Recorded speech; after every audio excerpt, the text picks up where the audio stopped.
সবাইকে আসসালামু আলাইকুম এবং শুভ সন্ধ্যা। আপনারা কি আমাকে ক্লিয়ারলি শুনতে পাচ্ছেন? একটু জানাবেন প্লিজ।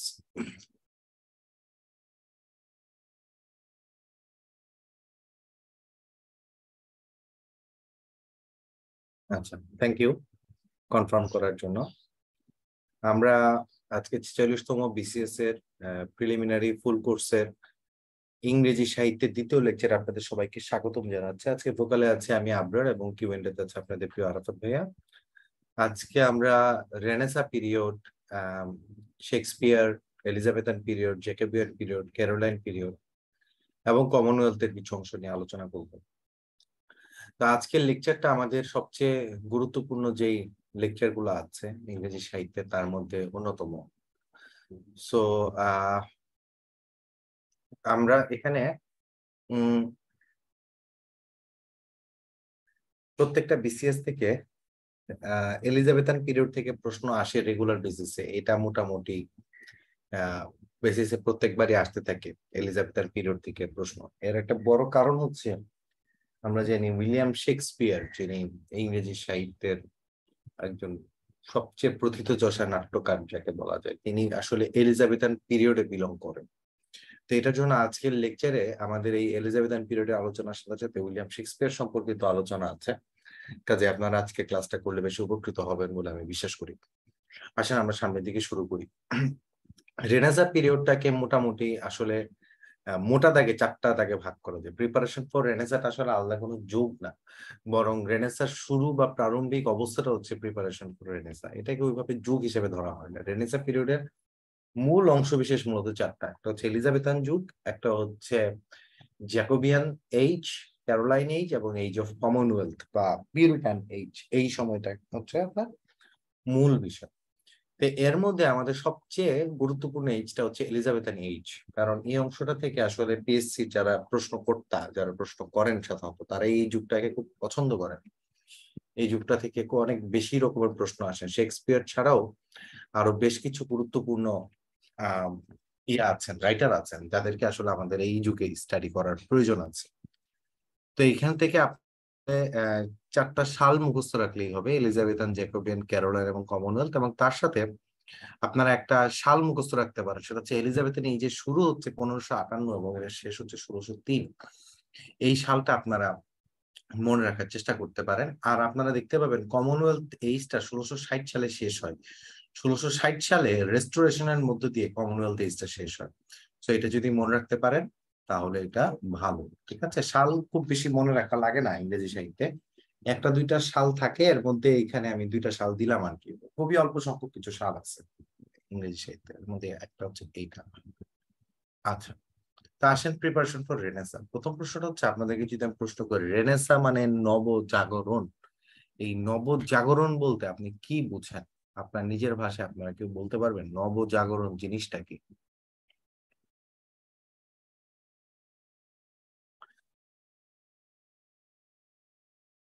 নতুন জন্ম নাকি নতুন করে জেগে ওঠা? হুম,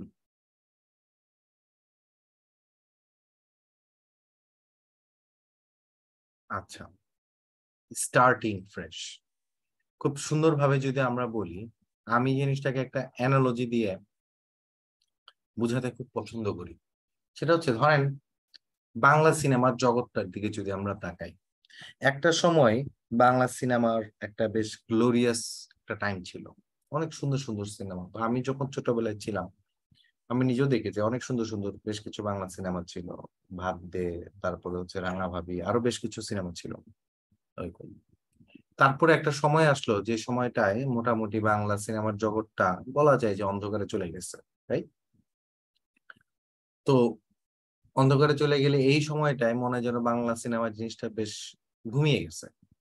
তারপরে যদি আপনি দেখেন যে একটা সময় আসলো আবার, যখন বাংলা সিনেমায় যদি আসে কখনো এরকম টাইম যে বাংলা সিনেমায় আবার সে অতীত গ্লোরিটা ফেরত আসতেছে, মনে হচ্ছে যেন যে অতীতের যেই আমাদের একটা গুড টাইম ছিল বাংলা সিনেমার, সেই টাইমটা আবার ব্যাক আসছে। এটা তো একা একজন ব্যক্তি না, বরং কালেকটিভলি বেশ কিছু গুরুত্বপূর্ণ আহ এটাকে কি বলা যায় যে সিনেমা যারা বানায় পরিচালকের আবির্ভাব করতে হবে, এটা টাইম, কিছু অ্যাক্টর লাগবে, অ্যাক্ট্রেস লাগবে, এবং তারা মিলে আবার যদি এটাকে সেই অতীত গ্লোরিটা নিয়ে আসে, তখন কি এটাকে একটা পুনর্জাগরণ বলা যায় কিনা?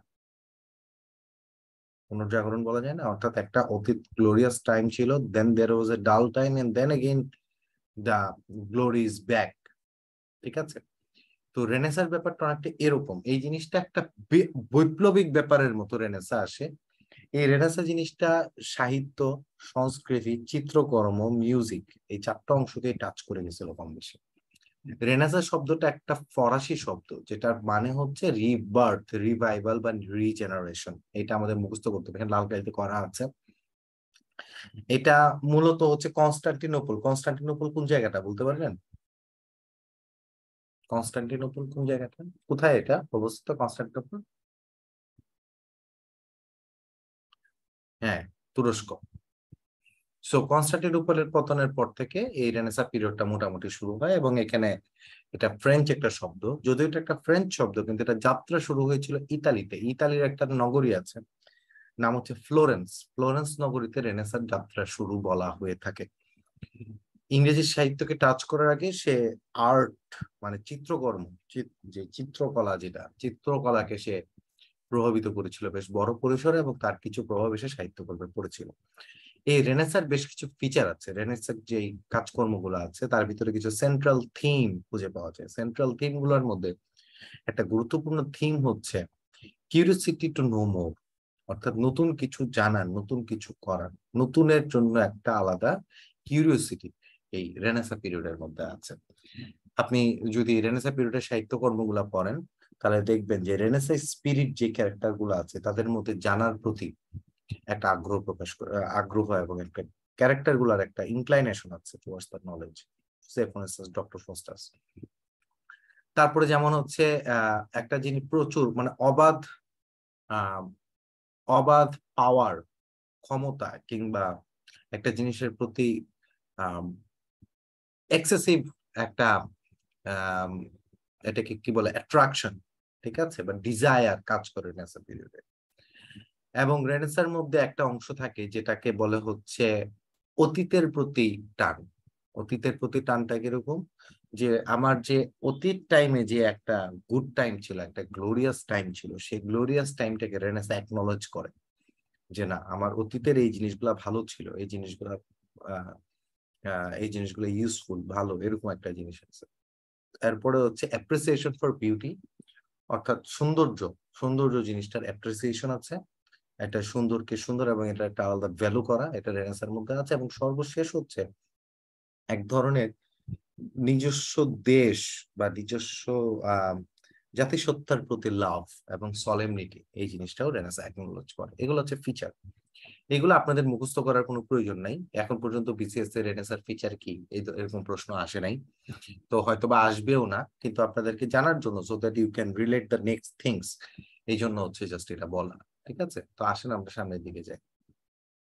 রেনেসাঁ পিরিয়ডকে বলা হয় আধুনিক যুগের সূচনা। প্রশ্ন হচ্ছে এটাকে কেন আধুনিক যুগের সূচনা বলা হয়? Any idea, any guess?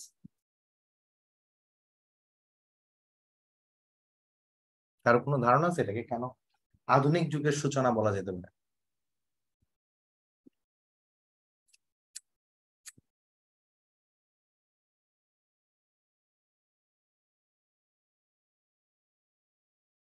ওকে, আমরা যে সকল ক্যারেক্টারিস্টিক্স বা ট্রেটস এর ফলে আমরা একটা যুগকে আধুনিক যুগ বলতে পারি, মানে বা মডার্ন এজ বলি, তার অনেকগুলা এলিমেন্টই রেনেসাঁ যুগে ছিল।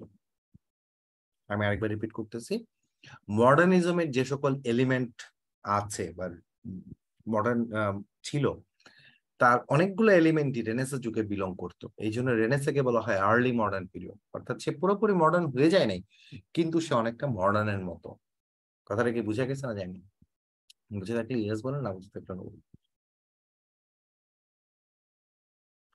ট্রেডস গুলার দিক থেকে রেনেসাঁ যুগ এবং মডার্ন যুগের মিল আছে, মুদ্রা কথা হচ্ছে এইটা, এই জন্য তাকে বলা হয় আর্লি মডার্ন পিরিয়ড।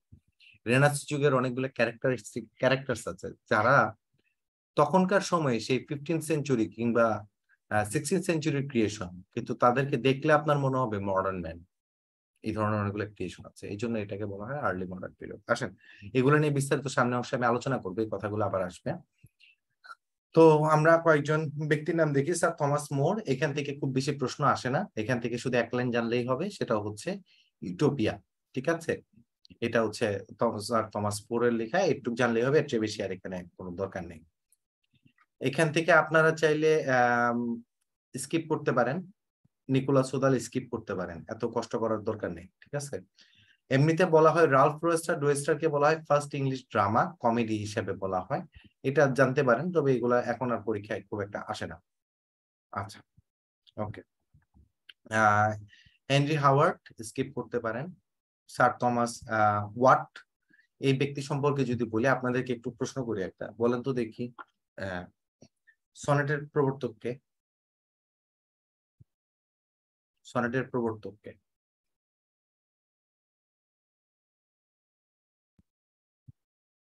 যাক, আপনারা সঠিক উত্তর করেছেন। আপনারা মোটামুটি সবাই না, এই তারপরে কয়েকজন ভুল করেছেন। সনেটের প্রবর্তক হচ্ছেন পেত্রার্ক, বাংলা সাহিত্যে সনেটের প্রবর্তক হচ্ছে মাইকেল মধুসূদন দত্ত। কথাটা একটু বুঝার ব্যাপার আছে, যারা বলেন যে সনেটের প্রবর্তক মাইকেল মধুসূদন দত্ত, তারা কিন্তু কথাটা বুঝেন না। সনেট সর্বপ্রথম লিখেছিলেন পেত্রার্ক, তিনি ছিলেন ইতালির কবি। ঠিক আছে, ইতালিয়ান পয়েট। এই যে আমরা বলেছি না যে রেনেসাঁর যাত্রা শুরু কোথায়, ইতালিতে না? পেত্রার্ক তিনি ছিলেন হচ্ছে ইতালির কবি, তিনি সর্বপ্রথম সনেট লিখেছিলেন। ইংরেজি ভাষায় সর্বপ্রথম সনেট লিখেন স্যার থমাস ওয়াট এবং আরেকজন কবি ছিলেন সারে, তারা সর্বপ্রথম ইংরেজি ভাষায় সনেট লেখা শুরু করেন। ওয়াট এবং সারে, এরা ইংরেজি ভাষায় সনেট লেখা শুরু করেন, তাহলে ওরা হচ্ছে ইংরেজি সাহিত্যে সনেটের জনক। এরকম করে আমাদের বাংলা ভাষায় সনেট লিখেছেন মাইকেল মধুসূদন দত্ত। কথাটা কি বুঝে গেছে না যায়নি? বুঝে থাকলে ইয়েস বলেন, না বুঝে থাকলে নো বলেন। বাংলা ভাষায় সনেটের প্রবর্তক হচ্ছে মাইকেল মধুসূদন দত্ত। তার কোনো অবস্থাতে বলা যাবে না সনেটের প্রবর্তক মাইকেল মধুসূদন দত্ত, নো, বাংলা সাহিত্যে সনেটের প্রবর্তক মাইকেল মধুসূদন দত্ত, এটা হচ্ছে বিষয়। আচ্ছা, সো এখান থেকে আমরা শুধু এইটুকু জানলেই হবে যে ইংরেজি সাহিত্যে সনেটের প্রবর্তক স্যার থমাস ওয়াট। আরেকজন কবির নাম বলেছিলাম, তার নাম হচ্ছে সারে, আমি লিখে দিচ্ছি, সারে। এরা দুইজন সর্বপ্রথম সনেট লিখে শুরু করেন ইংরেজি সাহিত্য। আসে তারপরেরটা যে এলিজাবেথান পিরিয়ড। এলিজাবেথান পিরিয়ডকে বলা হয় golden period of English literature. প্রশ্ন হচ্ছে গোল্ডেন যুগ কেন বলা হয়? আপনি একটা জিনিসকে সোনালী অধ্যায় কখন বলেন? সোনা থাকলে না সোনালী হবে, সোনা না থাকলে তো হবে না, তাই না? গোল্ড থাকতে হবে তাইলে না গোল্ডেন হবে। তো এখন এখানে গোল্ডটা কি, গোল্ডটা কারা, কেন এদেরকে গোল্ড বলা হয়? ঠিক আছে, তো গোল্ডটা বলা হয় এই কারণে, কারণ এই যুগে অনেকগুলা গুরুত্বপূর্ণ সাহিত্যিকের আবির্ভাব একই সাথে ঘটেছিল। আমি আরেকবার রিপিট করি, অনেকগুলো গুরুত্বপূর্ণ সাহিত্যিকের আবির্ভাব একই সাথে ঘটেছিল। এই জন্য এই যুগের যারা গুরুত্বপূর্ণ সাহিত্যিক, যাদেরকে আমরা গোল্ড বলছি, তাদেরকে সুন্দর ভাষায় আমরা চাইলে বলতে পারি সিঙ্গিং বার্ড। সাহিত্যিকদেরকে বলা যায় সিঙ্গিং বার্ড। আর যেহেতু এই যুগ একই সাথে অনেকগুলা এরকম সিঙ্গিং বার্ডের মানে আশ্রয়স্থল হিসেবে কাজ করেছে, এই জন্য এই যুগকে বলা হয় nest of singing bird. Nest মানে হচ্ছে কি, পাখির, এটাকে কি বলে, ইয়ে, পাখির বাসা, তাই না? পাখির বাসাকে জন্য একটা খুব সুন্দর একটা বাংলা যেন একটা ছিল, ভুলে গেলাম, শব্দটা মাথায় আসতেছে না। ওই নেস্টটা হচ্ছে ওই জিনিসটা, পাখির বাসার মতো, যে একটা পাখির বাসা অনেকগুলা সুন্দর আমার সিঙ্গিং বার্ড আছে। ঠিক আছে, সো এটা হচ্ছে, তো এই যুগের যে সাহিত্য কর্মগুলা লেখা হয়েছে, এই সাহিত্য কর্মগুলার ম্যাক্সিমামের একটা প্যাটার্ন আছে, সেটা হচ্ছে ম্যাক্সিমাম গুলা ছিল হচ্ছে ট্র্যাজেডি। নাটকগুলো আর কি, নাটকগুলো ম্যাক্সিমাম ছিল ট্র্যাজেডি, এবং ট্র্যাজেডির একটা বিশেষ ধরন, সেটা হচ্ছে রিভেঞ্জ ট্র্যাজেডি। এখন আপনি বলতে পারেন ভাই রিভেঞ্জ ট্র্যাজেডি কি? অর্থাৎ একটা হত্যার প্রতিশোধ নিতে যদি আরেকটা হত্যা করা হয়, that is a revenge tragedy. আমরা ছোটবেলায় এরকম বাংলা সিনেমা দেখছি কিনা, যে আহ আপনার দেখা যায় যে একটা নায়কের, ছোটবেলায় নায়কের বাবাকে মেরে ফেলছে, বড় হয়ে নায়ক তার পিতৃহত্যার প্রতিশোধ নিতে আবার হত্যা করতেছে। দেখছেন না? দেখছেন তো বোধহয় অনেকে, রাইট? এগুলো হচ্ছে revenge ট্র্যাজেডির concept.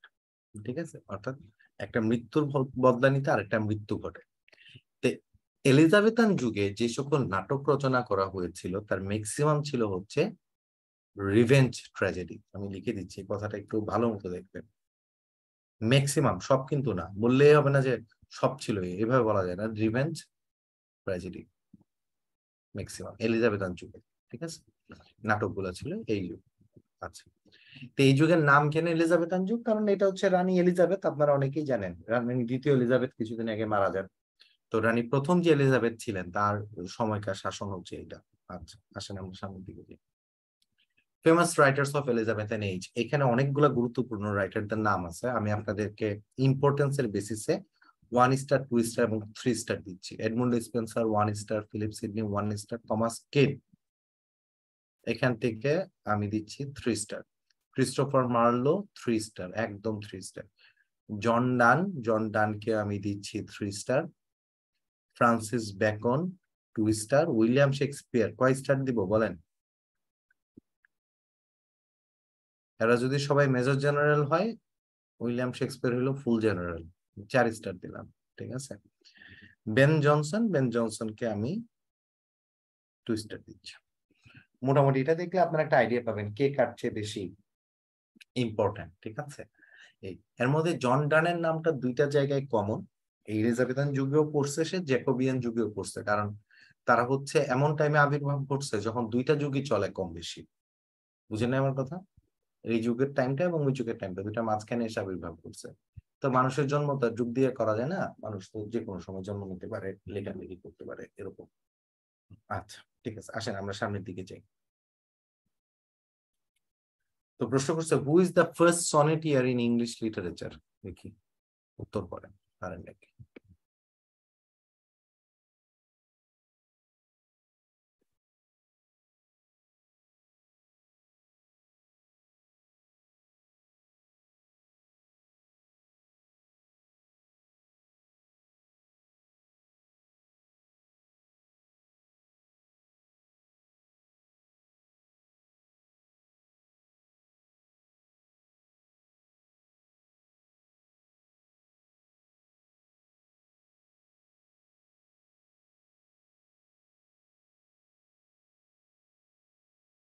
Five, four, three, two, one, close করে দিচ্ছি। আপনারা 92% সঠিক উত্তর করেছেন। 4% বিশ্বাস করে তারা এটার আনসার উইলিয়াম শেক্সপিয়ার, 2% বিশ্বাস করে এটার আনসার হচ্ছে থমাস মোর, আর হচ্ছে 1% বিশ্বাস করে ক্যাক্সটন। এই 1%টা কারা ভাই? উইলিয়াম ক্যাক্সটনে যারা বিশ্বাস করে তারা কি কি ধরনের বিশ্বাসী? আমার খুব জানতে ইচ্ছা করি 1%টা কারা আছে। আচ্ছা, চেহারাটা দেখতে পারলে খুব ভালো হতো। আসেন, তো আমরা দেখি ফার্স্ট সনেটের ইংলিশ লিটারেচার, উত্তর হচ্ছে কি স্যার থমাস ওয়াট। আচ্ছা, আসেন তারপরটাই যে এডমন্ড স্পেন্সার। এডমন্ড স্পেন্সারকে বলা হয় হচ্ছে কবিদের কবি। কবিদের কবি কেন বলা হয় এটা আমরা বলি না, এটা চার্লস ল্যাম্ব বলে গেছেন। চার্লস ল্যাম্ব তিনি বলে গেছেন, ঠিক আছে। হুম।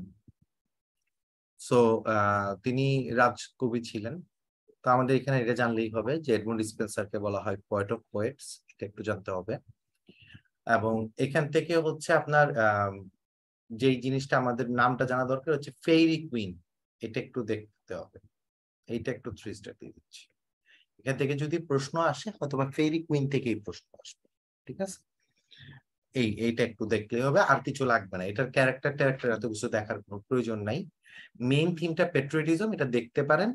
বাট প্রশ্ন আসলে হয়তো এটা আসবে যে ফেইরি কুইন কার লেখা এবং এটা কি ধরনের রচনা, এটা হচ্ছে একটা এপিক, ঠিক আছে। দ্যাটস ইট, আর কিছু লাগবে না। আসলে আমরা চলে যাই তারপরেরটায়।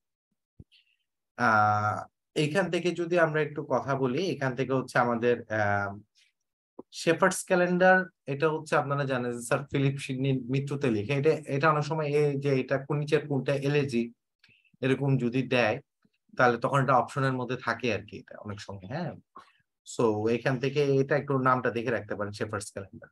ওকে, এটা এবং স্যার ফিলিপ সিডনির মৃত্যুতে দেওয়া, আর কিছু লাগবে না, আমি এটা স্কিপ করে যাচ্ছি। থমাস কিট, তিনি হচ্ছে ইউনিভার্সিটি উইথদের একজন। এখন প্রশ্ন হচ্ছে আপনারা অনেকেই বলতে পারেন ইউনিভার্সিটি উইথ জিনিসটা কি ভাই, এটা ব্যাপারটা কি একটু বুঝান। ইউনিভার্সিটি উইথ জিনিসটা হচ্ছে অনেকটা এরকম যে ধরেন আমার সাহিত্যিক দুই ধরনের থাকে, একটা হচ্ছে শিক্ষিত সাহিত্যিক, মানে শিক্ষিত সাহিত্যিক বলতে প্রাতিষ্ঠানিকভাবে শিক্ষিত সাহিত্যিক। আরেকটা শ্রেণীর সাহিত্যিক হচ্ছে যারা স্বভাব কবি, স্বভাবতই তারা কবি। ধরেন একজন ব্যক্তি, তিনি সাহিত্য নিয়ে পড়াশোনা করলেন, খুব ভালো ইউনিভার্সিটিতে পড়লেন, পড়ে তিনি সাহিত্যকর্মে কাজ করেন, তিনি হচ্ছে প্রাতিষ্ঠানিকভাবে শিক্ষিত সাহিত্যিক। আরেকটা ক্যাটাগরি সাহিত্যিক যেমন ধরেন নজরুল, তিনি কিন্তু কোন ইউনিভার্সিটিতে পড়েন নাই, তিনি স্বভাব কবি এবং স্বভাবতই তার পাওয়ারে তিনি কবি। এদের মধ্যে কে বেশি বড় কে বেশি ছোট এরকম কোনো আসলে কম্পারিজনে যাওয়া যায় না, কিন্তু মোটামুটি ব্যাপারটা অনেকটা এরকম। রবীন্দ্রনাথকে ঠিক ওইভাবে বলা যায় না, কারণ রবীন্দ্রনাথ ঠাকুর কিন্তু সাহিত্য পড়েছেন। রবীন্দ্রনাথ ঠাকুর যখন বিলেতে ল পড়তে যান, তো তখন তিনি লর ক্লাস না করে ওইখানে সাহিত্যের ক্লাস করতেন। ঠিক আছে, রবীন্দ্রনাথ ঠাকুর কিন্তু নজরুল যেরকম পুরোপুরি নিজের স্বশিক্ষায় শিক্ষিত, রবীন্দ্রনাথের ক্ষেত্রে অতটা না। রবীন্দ্রনাথ ঠাকুর অনেক স্টাডি করেছেন, তার ক্ষেত্রে এটা এবং উনি তো ইউনিভার্সিটি পর্যন্ত গিয়েছেন, নজরুল তো যাওয়ার সুযোগ পান নাই।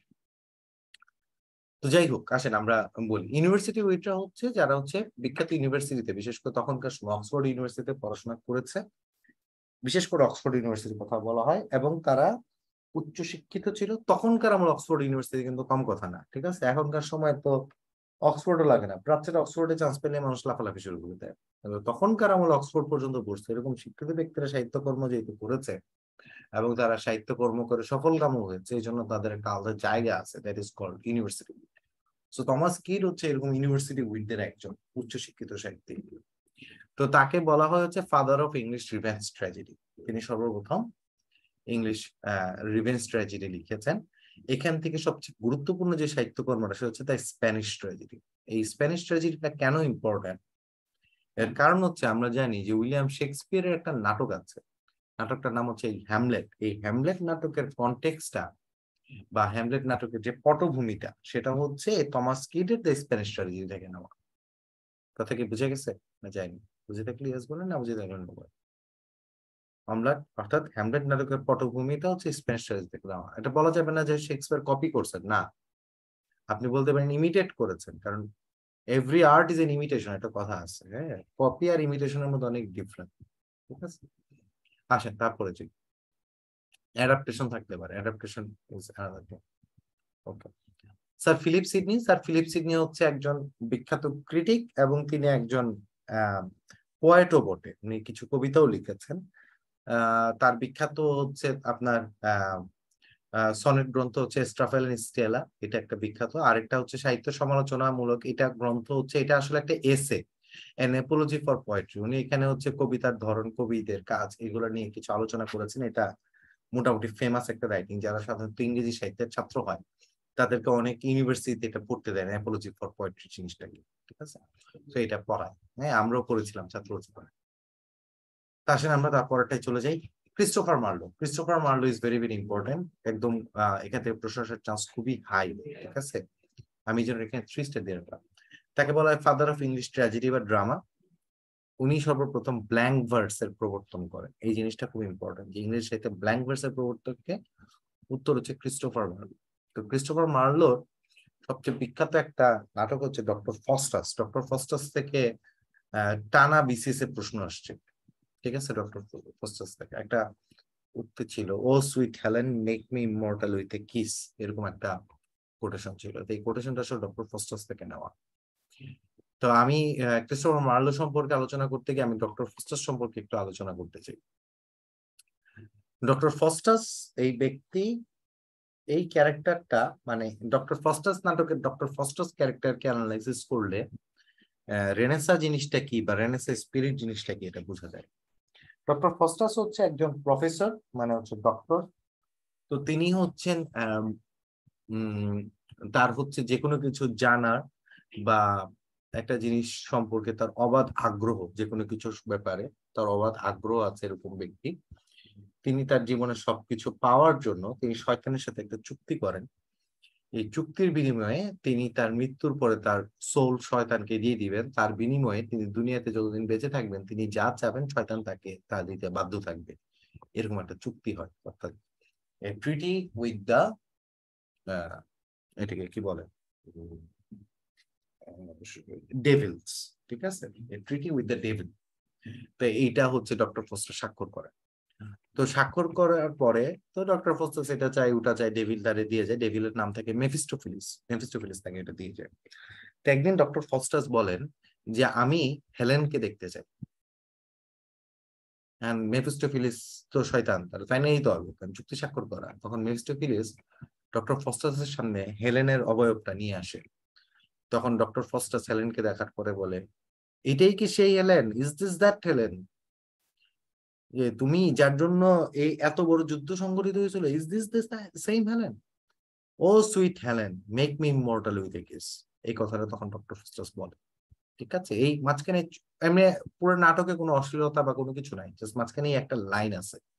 এই লাইনটাই হচ্ছে তুলে দেয় কোটেশন হিসেবে, এটা একটা ফেমাস কোটেশন হিসেবে আছে। তো এইটা হচ্ছে ডক্টর ফস্টাসের থেকে নেওয়া।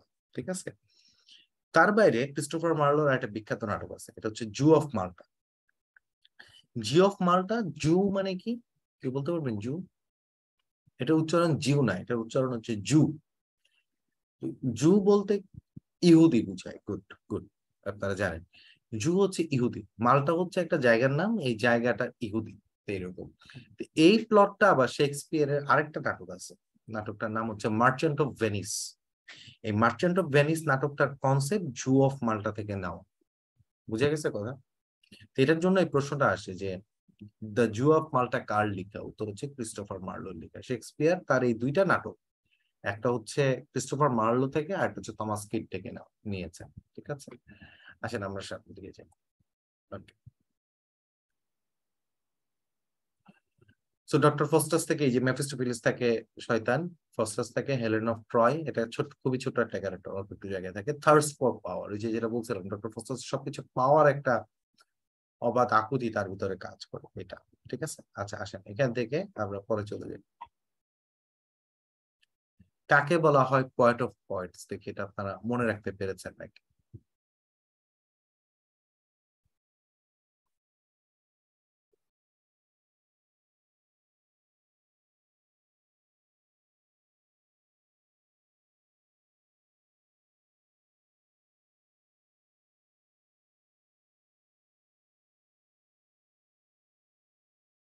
আচ্ছা, একজন অ্যানোনিমাস অ্যাটেন্ডি আমাদেরকে জিজ্ঞেস করেছেন প্রিলিমিনারি ভার্সনে কি রিটেন কি ইংরেজ ভার্সনে দেওয়া যায়? মানে আপনি বাংলা ভার্সনের প্রিলি দিয়ে ইংলিশ ভার্সনে রিটেন দিতে পারবেন কিনা বা এরকম? হ্যাঁ দেওয়া যায়, রাইট, দেওয়া যায়।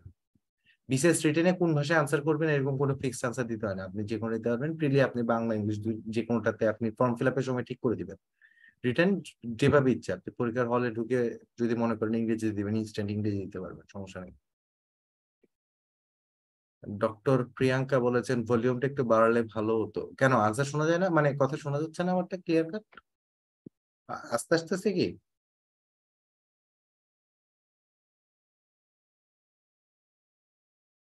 ভাইয়া সাউন্ড ক্লিয়ার আছে ভাইয়া। আচ্ছা ঠিক আছে, তাহলে ওই যে ঠিক আপনি আছে। প্রিয়াঙ্কা আপু, আপনি আপনার নিজের ইয়াটা দেখতে পারেন, আপনার ডিভাইসটা দেখতে পারেন, ডিভাইসে কোনো সমস্যা হচ্ছে না। ওকে, আমি পোল কোশ্চেনটা ক্লোজ করে দিচ্ছি। 5 4 3 2 1। 93% শিক্ষার্থী বিশ্বাস করেন এটা আনসার এডওয়ার্ড ডিসপেন্সার হবে। 4% বিশ্বাস করে এটা স্যার থমাস মোর হবে। 2% মনে করেন স্যার থমাস ওয়াট হবে, এবং 1% মনে করেন এটা ড্রেটন হবে। এই 1% মনে হয় আগের সেই 1% একই ব্যক্তি হবে। ঠিক আছে, তিনি এবার এ চুজ করছেন। আচ্ছা আসেন আমরা যাই, এখানে হচ্ছে এটার আনসার হবে কি হবে? Edmund Spencer. আচ্ছা আসেন, ঠিক আছে আমরা দিকে যাই। একটু আপনারা দাঁড়াবেন।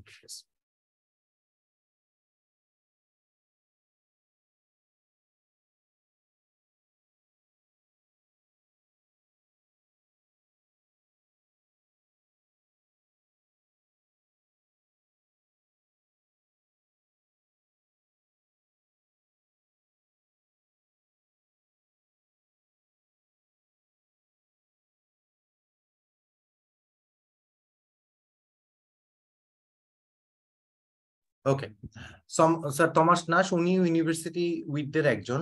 ঠিক আছে, কিন্তু এখান থেকে সাধারণত কোনো প্রশ্ন আসে না, আপনারা চাইলে স্কিপ করতে পারেন। আমি স্কিপ করে যাচ্ছি ক্লাসের জন্য। ইউনিভার্সিটি ওয়েটদের নামগুলো এখানে দেওয়া আছে। কোনো এক বছর মনে এরকম একটা প্রশ্ন আসছিল যে নিচের কোনজন ইউনিভার্সিটি উইট, এরকম একটা প্রশ্ন মনে আসছিল। এটার জন্য আমরা এই জিনিসটাকে রাখছি যে ইন কেস যদি চলে আসে। তার মধ্যে আপনারা একটু দুইটা কি তিনটা নাম খুব ইম্পর্টেন্ট। একটা হচ্ছে থমাস কাইডের নামটা ইম্পর্টেন্ট, ক্রিস্টোফার মার্লোর নামটা ইম্পর্টেন্ট, তারপর হচ্ছে আপনার রবার্ট গ্রিনি এবং থমাস নাশ। এই চারটা নাম যদি জানেন তাহলে হয়তো চলবে। তবে আমি এটা মনে রাখার জন্য একটা টেকনিক অবলম্বন করতাম। টেকনিকটা হচ্ছে এরকম যে আপনার দেখবেন যে এখানে বেশিরভাগের নামের শেষে ই টাইপের একটা উচ্চারণ আনা যায়, যেমন গ্রিনি, লিলি, টিলি, মার্লোই, নাসি, এরকম একটা উচ্চারণ আনা যায়। ঠিক আছে, সো এরকম ই টাইপের সাউন্ড থাকলে এটা বুঝে নেবেন ইউনিভার্সিটি উইট হওয়ার চান্স আছে। বুঝতে পারছেন? অপশন ইনশাল্লাহ সবার সাথে তো আর ই থাকবে না, যে নামটা শেষে ই থাকবে বুঝবেন যে এটা হইতে পারে। ঠিক আছে, আসেন আমরা চলে যাই তারপরটা। ওকে, ফ্রান্সিস বেকন। ফ্রান্সিস বেকন তিনি একজন এসেইস্ট। তিনি মূলত প্রবন্ধ লিখতেন। প্রবন্ধকে ইংরেজিতে বলা হয় এসে। আমরা যেমন বাংলায় আগে 9-10-এ প্রমথ চৌধুরীর প্রবন্ধ পড়েছি। প্রমথ চৌধুরীর প্রবন্ধ লেখার জন্য বিখ্যাত, এবং ফ্রান্সিস বেকন ইংরেজি সাহিত্যে প্রবন্ধ লেখার জন্য বিখ্যাত, এবং তিনি সর্বপ্রথম ইংরেজি সাহিত্যে প্রবন্ধ লিখেন।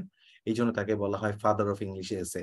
ঠিক আছে, তো উনাকে বলা হয় একজন ন্যাচারাল ফিলোসোফার। ন্যাচারাল ফিলোসোফার বলার একটা কারণ হচ্ছে ফ্রান্সিস বেকন আপনার যে কোনো একটা বিষয় নিয়ে এক্সপেরিমেন্ট করতে খুব পছন্দ করতেন। অর্থাৎ তিনি তার নিজের মতো করে একটা এক্সপেরিমেন্ট করতেন। এক্সপেরিমেন্ট করার পরে সেই এক্সপেরিমেন্টে উনি কি থটস পেলেন, কি ফাইন্ডিংস, আউটকাম বা ইমপ্লিকেশনস গুলো পেয়েছেন, সেগুলোকে তিনি একটা এসেতে লিপিবদ্ধ করতেন। ফ্রান্সিস বেকন এরকম এক্সপেরিমেন্ট করতে গিয়ে মারাও যান। তিনি একবার ফ্রিজে মনে হয় অনেকদিন ডিম রেখে দিয়েছিলেন, পরে সেই ডিম খেয়ে কি যেন হয়েছে কিনা এটা চেক করতে গিয়ে নিউমোনিয়াতে উনি মারা যান। ঠিক আছে, এরকম অর্থাৎ উনি সমগ্র জীবনে এরকম নিজের মতো করে ন্যাচারালি গবেষণা করার চেষ্টা করছেন। তো ফ্রান্সিস বেকন তার এসে গুলা সাধারণত বাস্তব জীবনের নানান আসপেক্ট সম্পর্কে তার ধারণাগুলো লিখতেন, যেমন ম্যারেজ সম্পর্কে, বিয়ে সম্পর্কে, লেখাপড়া সম্পর্কে, বই সম্পর্কে, সত্য, তারপর হচ্ছে মৃত্যু, তারপর প্রতিশোধ, এইরকম নানান জিনিসগুলা সম্পর্কে তিনি আসলে লিখেছেন।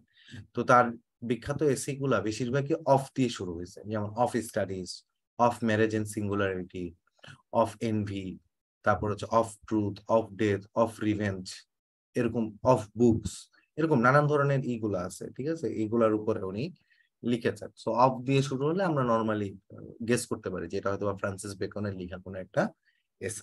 ঠিক আছে, তো এটা একটু জানতে হবে। এখান থেকে জানতে হবে যে উনি যে এসেইস্ট ছিলেন এবং তিনি যে ন্যাচারাল ফিলোসোফার ছিলেন, এবং এই অফের টেকনিকটা এটা একটু মাথায় রাখলেই হবে। আসেন তারপরে চলে যাই এখান থেকে ফেমাস কোট। এখান থেকে আশা করি কোটেশন আসবে না, কারণ এসে থেকে ইউজুয়ালি কোনো কোটেশন আসে না। ঠিক আছে, তো তারপরে একটু দেখতে পারেন কোটেশন গুলো অনেক সুন্দর। ঠিক আছে, ওকে, এখানে একটা খুব সুন্দর একটা কোটেশন আছে, অপরচুনিটি মেক্স এ থিভ। হ্যাঁ, অর্থাৎ আপনি মানুষকে সুযোগ দিলে মানুষ খারাপ কাজ করে। ধরেন আপনি আমি হয়তোবা সৎ এই কারণে, কারণ আমাদের খারাপ কাজ করার সুযোগ নাই। আমাদেরকে খারাপ কাজ করার সুযোগ দেওয়ার পরে আমরা কতটুকু সৎ থাকি, এটা হচ্ছে প্রশ্ন। কি বলতেছি বুঝছেন না বুঝেন না? হুম। ধরেন ধরেন আমি চিন্তা করতেছি দেশের শাসক যারা, তারা সবাই খারাপ, চোর, বাটপার। এখন প্রশ্ন হচ্ছে আমি শাসক হওয়ার পরে আমি কেমন হব? Same question. ধরেন এখন যিনি শাসক আছেন তিনি যদি চোর হন, 2 দিন পরে আমাকে শাসক বানানোর পরে আমি যদি চোর হই, তাহলে আমাদের দুইজনের মধ্যে কি কোনো ডিফারেন্স আছে আদৌ? That's the important question. বুঝেন নাই? প্রশ্ন হচ্ছে যে আমি কেমন, আমি যে সমালোচনাটা করছি তাহলে আমি কেমন, এটা হচ্ছে প্রশ্ন।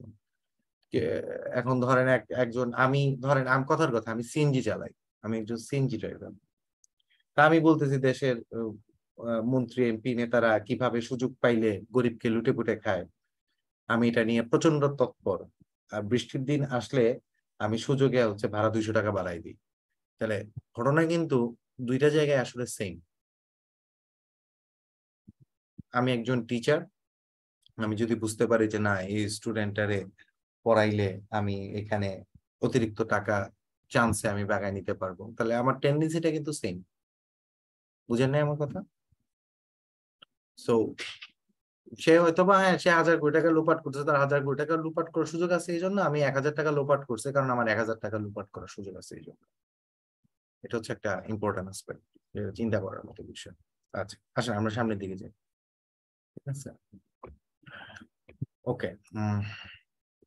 এখানে আরেকটা খুব সুন্দর, এই কোটেশনটা আমার পার্সোনালি খুব প্রিয়। Reading maketh a full man, কনফারেন্সের ready man, writing an exact man. আপনি একটা জিনিস পড়েছেন, আপনার ভালো লাগছে, you are a full man. Conference a ready man, আপনার এটা নিয়ে আলোচনা করার মতো এবিলিটি আছে, then you are a ready man. আপনার একটা জিনিস নিয়ে লিখার মতো দক্ষতা আছে, then you are an exact man. মানে তিনটার মধ্যে তাহলে কোনটা বেস্ট হিসেবে উনি দেখাইছেন বলেন তো? রাইটিং এন এক্সাক্ট ম্যান, তো রাইটিংটা হচ্ছে আরো সুপিরিয়র। রিডিং নর্মাল, তারপরে এক ধাপ উপরে হচ্ছে কনফারেন্স, তার এক ধাপ উপরে হচ্ছে রাইটিং। আরেকটা কোটেশন দেখেন, অফ ইয়াতে বলছিল সে, some books are to be tasted, others to be swallowed, and some few to be chewed and digested. Some books are to be tasted, একবার পড়বেন, ভাল লাগছে কি ভাল লাগে নাই ফালাই দেবেন না। আমি বলতে পারি যেমন হুমায়ুন আহমেদের বেশিরভাগ হিমু সিরিজের উপন্যাস, আর টু বি টেস্টেড, পড়ছি ভালো লাগছে, ভালো লাগছে, ভালো লাগে নাই, শেষ। তারপর এটা বলছে সাম আদার্স টু বি সোয়ালোড, জোর করে গিলতে হয়। ধরেন 90 টেক্সট বুকে একটা গল্প কবিতা থাকলো, বা BCS MP3 guide, BCS MP3 guide এখন আপনার যদি ভালো নাও লাগে, এখন আপনার এটা কোন রকমের মুখস্থ করে এটা ভাই ভিতরে ভরে ফেলতে হবে। ঠিক আছে, and some few to be chewed and digested, অর্থাৎ ইউ লাইক ইট, আপনার এটা ভালো লাগে এবং আপনি এটা চান নিজের ভিতরে আত্মস্থ করে রাখতে। ঠিক আছে, এটা হতে পারে রিলিজিয়াস বুকস, হইতে পারে কোরআন শরীফ, হইতে পারে আপনার প্রিয় কোনো নোভেল, তাই না? আমাদের লাইফে এরকম অনেক ধরনের বই আছে না? কিছু বই আমরা টেস্ট করি, কিছু আমরা সোয়ালো করি, এবং কিছু হচ্ছে আমরা নিজের ভিতরে ডাইজেস্ট করে রাখার চেষ্টা করি, যে না এই বইয়ের ভিতরে কোনো জিনিসগুলো থাকুক আমাদের ভিতরে। এরকম খুব সুন্দর সুন্দর কিছু কোটেশন আছে। আসেন সামনের দিকে যাই, আমরা উইলিয়াম শেক্সপিয়ার নিয়ে আলোচনা করবো। অনেকেই শেক্সপিয়ারকে ভয় পায়, ঠিক আছে, এই জন্য আমি বলি যে নো ফিয়ার শেক্সপিয়ার। ঠিক আছে, শেক্সপিয়ারকে ভয় পাওয়ার কোনো কিছু নাই। তো শেক্সপিয়ার, তার সম্পর্কে যদি আমরা কম বেশি জানি, যেমন হচ্ছে তাকে বলা হয় এভন শহরের কবি, বিএআরডি, বার্ড শব্দটার মানে হচ্ছে কবি। এভন একটা শহরের নাম, শেক্সপিয়ারের জন্ম হয় এভন শহরে, এই জন্য তাকে বলা হয় বার্ড অফ এভন বা এভন শহরের কবি। অনেকে এটাকে বিআইআরডি বার্ড বানান লিখে, না এটা পাখি না, এটা বার্ড মানে হচ্ছে কবি বা লেখক। আচ্ছা, তাকে বলা হয় father of English drama. English drama যে উনি প্রথম লিখেছেন তা না, কিন্তু তার হাত ধরে এই জিনিসটা একটা পূর্ণাঙ্গ রূপ পেয়েছে, একটা অন্যরকম একটা আবেশ তৈরি হয়েছে, এই জন্য তাকে বলা হয় ফাদার অফ ইংলিশ ড্রামা। এবং তাকে অনেকে এক্সাজারেটেড করে বলেন কিং উইদাউট ক্রাউন। তো তিনি যদি কোনো ক্রাউন মাথার মধ্যে পড়েন নাই, but he is still a king. তিনি হচ্ছে ইংল্যান্ডের ন্যাশনাল পয়েট এবং হচ্ছে greatest superstar of the world. আচ্ছা আসেন আমরা এখান থেকে যাই, তার লিটারারি কন্ট্রিবিউশনটা একটু দেখবেন। তার মোট লিখিত নাটকের সংখ্যা হচ্ছে 37, এটা একটা ইম্পর্টেন্ট। এর মধ্যে 12টা ট্র্যাজেডি এবং 15টা কমেডি, আর 10টা আছে হিস্টোরিক্যাল প্লে, অর্থাৎ 27 যোগ 10 সমান সমান 37। খুবই ইজি ব্রেকডাউন। তার টোটাল সনেটের সংখ্যা হচ্ছে 154। শেক্সপিয়ার তার জীবদ্দশায় কোনো সনেটেরই নামকরণ নিজে করে যান নাই, সনেট গুলাকে জাস্ট নাম্বার দিয়ে গেছেন, সনেট 1, সনেট 2, সনেট 3 এরকম। এই জন্য শেক্সপিয়ারের সনেট গুলাকে আইদার নাম্বার দিয়ে অ্যাড্রেস করা হয়, অথবা সে ওই সনেটের প্রথম লাইনটাই সনেটের টাইটেল। ঠিক আছে, ধরেন একটা সনেটের প্রথম লাইন হচ্ছে share like compare thee to the summer's day, তাহলে এটাই হয়তো বা এটার সনেটের ইয়া মানে টাইটেল হিসেবে ধরে নেওয়া হয়েছে, অথবা হচ্ছে এটাকে সনেট মনে করেন সনেট 130 এরকম একটা নাম্বার দিয়ে অ্যাড্রেস করা হচ্ছে। ন্যারেটিভ পোয়েম আছে 3টা, এখান থেকে নরমালি কোনো প্রশ্ন আসে না। তার ফার্স্ট প্লে হচ্ছে হেনরি সিক্স, এটা হচ্ছে তার ফার্স্ট প্লে, এবং লাস্ট প্লে বা ইয়া হচ্ছে টেম্পেস্ট। সোয়ান সং বলতে একজন সাহিত্যিকের সর্বশেষ স্বীকৃত সাহিত্য কর্মকে বোঝায়। ঠিক আছে, তো এই জন্য হচ্ছে টেম্পেস্ট হচ্ছে তার সোয়ান সং। আসেন সামনের দিকে যাই।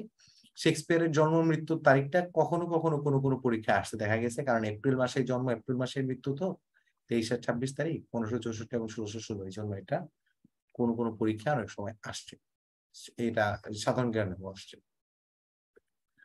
তার সবচেয়ে ছোট নাটক হচ্ছে কমেডি অফ এরর্স, তার সবচেয়ে বড় নাটক হচ্ছে হ্যামলেট।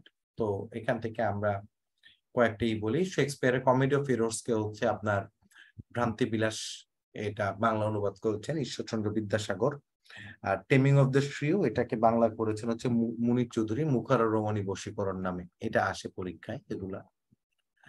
শেক্সপিয়ারের মার্চেন্ট অফ ভেনিস, এটা আমরা একটু আগে আমরা জেনেছি জিও অফ মাল্টা থেকে অনুকরণে লেখা, এবং হচ্ছে শেক্সপিয়ারের হ্যামলেট নাটকটা হচ্ছে দ্য স্প্যানিশ ট্র্যাজেডি নাটকের অবলম্বনে লেখা। শেক্সপিয়ার তার যে ভার্স গুলা, নাটকের যে উক্তিগুলা, এগুলো বেশিরভাগই আয়াম্বিক পেন্টামিটার লিখেছেন। আয়াম্বিক পেন্টামিটার মানে হচ্ছে 5 অক্ষর বিশিষ্ট এক ধরনের মিটার, এটা মেট্রিক হিসাব আছে, এইটা অবলম্বন করে লিখেছেন। এই জন্য iambic pentameter is related to 5। প্রশ্নটা আসতে পারে যে আয়াম্বিক পেন্টামিটার কত সংখ্যার সাথে রিলেটেড, উত্তর হচ্ছে কি 5। মনে থাকবে? আচ্ছা, ঠিক আছে, ওকে। আসেন আমরা তারপরে যে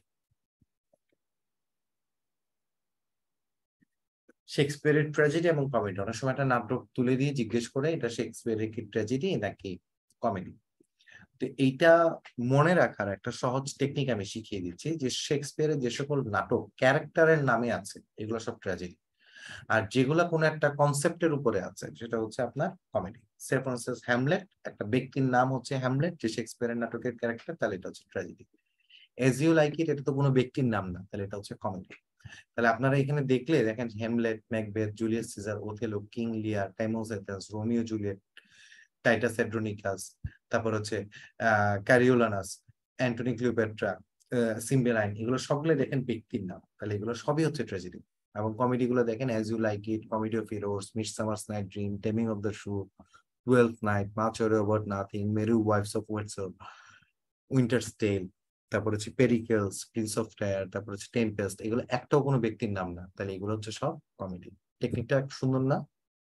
এটা কিন্তু অনেক কার্যকর, দেখবেন যে এটা দিয়ে খুব সহজে কোনটা ট্র্যাজেডি এবং কোনটা কমেডি আপনারা আলাদা করতে পারবেন। আশা করি আপনারা করতে পারবেন, ঠিক আছে।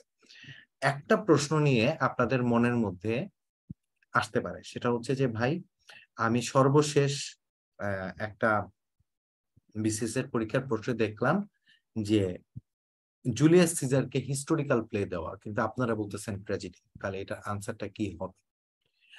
জুলিয়াস সিজার মূলত হচ্ছে একটা ট্র্যাজেডি, কিন্তু ওই বিসিএস এর প্রশ্নের মধ্যে ট্র্যাজেডি অপশনটা ছিল না, এই জন্য আনসারটা ক্লোজেস্ট আনসার হিসাবে হিস্টোরিক্যাল প্লে দেওয়া হচ্ছে। কথাটা কি বুঝে গেছে না যায়নি? বুঝে থাকলে ইয়েস বলেন, না বুঝে থাকলে নো বলেন। যদি আমাদের অপশনের মধ্যে ট্র্যাজেডি এবং হিস্টোরিক্যাল প্লে দুইটাই থাকতো, আমরা অবশ্যই এটা আনসার হিসেবে ট্র্যাজেডিকে চুজ করতাম। ঠিক আছে, তো ওখানে তাকাই দেখবেন অপশনের মধ্যে ট্র্যাজেডি নাই, that's why you choose historical play. এটা হচ্ছে বিষয়। আচ্ছা, আরেকটা প্রশ্ন অনেকে করে যে সেটা হচ্ছে যে ভাই এখানে ট্র্যাজি কমেডি বলতে আমি একটা টার্ম শুনেছি, ট্র্যাজি কমেডি। যে ট্র্যাজি কমেডি তাহলে কি? ট্র্যাজি কমেডি হচ্ছে দুইটার একটা মিক্স ভার্সন, ঠিক আছে। তো মিক্স ভার্সনটা tragicomedy is basically comedy. কি বলছি কথাটা বুঝছেন? যেমন আমি যদি বলি গরুর গাড়ি ইজ বেসিক্যালি গাড়ি, নট গরু, রাইট? মামার বাড়ি ইজ বেসিক্যালি বাড়ি, নট মামা, রাইট? আমি মামার বাড়িতে আছি মানে হচ্ছে আমি একটা বাড়িতে আছি, আমি তো মামাতে নাই। সো ট্র্যাজি কমেডিস আর বেসিক্যালি কমেডিস, বুঝতে পারছেন? কমেডির একটা আলাদা পার্ট। সো দ্যাটস ওয়াই এটাকে নিয়ে আসলে আর্গু করার কিছু নাই। ট্র্যাজিক কমেডিস গুলা, যেটার মধ্যে হচ্ছে ট্র্যাজিক এলিমেন্ট এবং কমিক এলিমেন্ট দুইটাই আছে। প্রশ্ন হচ্ছে আগে ট্র্যাজেডি কি কমেডি কি, এটাকে বুঝতে হবে। ট্র্যাজেডি মানে হচ্ছে যে নাটকটার এন্ডিং করুন, যে নাটকের এন্ডিং এ মৃত্যু আছে। কমেডি হচ্ছে যে নাটকটার এন্ডিং হ্যাপি। আমার একটা সিনেমার শেষে ধরেন অনেক চড়াই উতরাই পার হয়ে নায়ক নায়িকা সুখে শান্তিতে বসবাস করিতে লাগিল দিয়ে সিনেমা শেষ, তাহলে কি ট্র্যাজেডি না কমেডি? বলেন।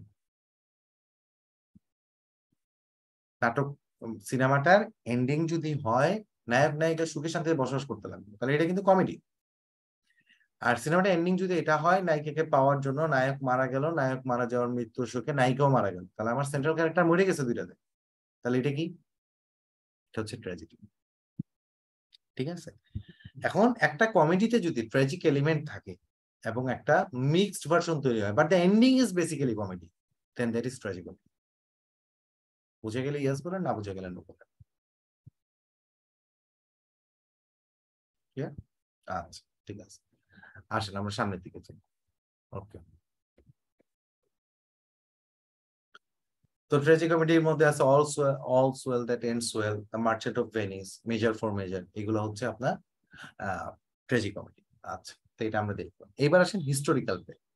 তো দেখবেন ট্র্যাজেডির মতো হিস্টোরিক্যাল প্লে গুলোতেও ব্যক্তির নাম আছে। তাহলে আমি কিভাবে হিস্টোরিক্যাল প্লেয়ার কিভাবে আমরা তাহলে বুঝবো যে আম, কোনটা হিস্টোরিক্যাল এবং কোনটা ট্র্যাজেডি? এটার টেকনিকটা হচ্ছে, কিং জন সত্যিকার একজন রাজা ছিল, রিয়েল ব্যক্তি, এটা কোনো হ্যামলেটের মতো বানানো ব্যক্তি না। বুঝতে পারছেন? রিচার্ড টু সত্যিকার রাজা ছিলেন। হেনরি সত্যিকারই রাজা ছিলেন।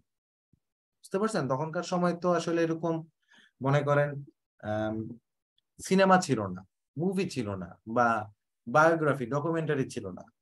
তো রাজারা তাদের নিজেদের জীবন এর ইয়েগুলা প্রিজার্ভ করে রাখতে তারা তখন সাহিত্যিকদেরকে অনুরোধ করতেন, তুমি আমার জীবন নিয়ে লিখো।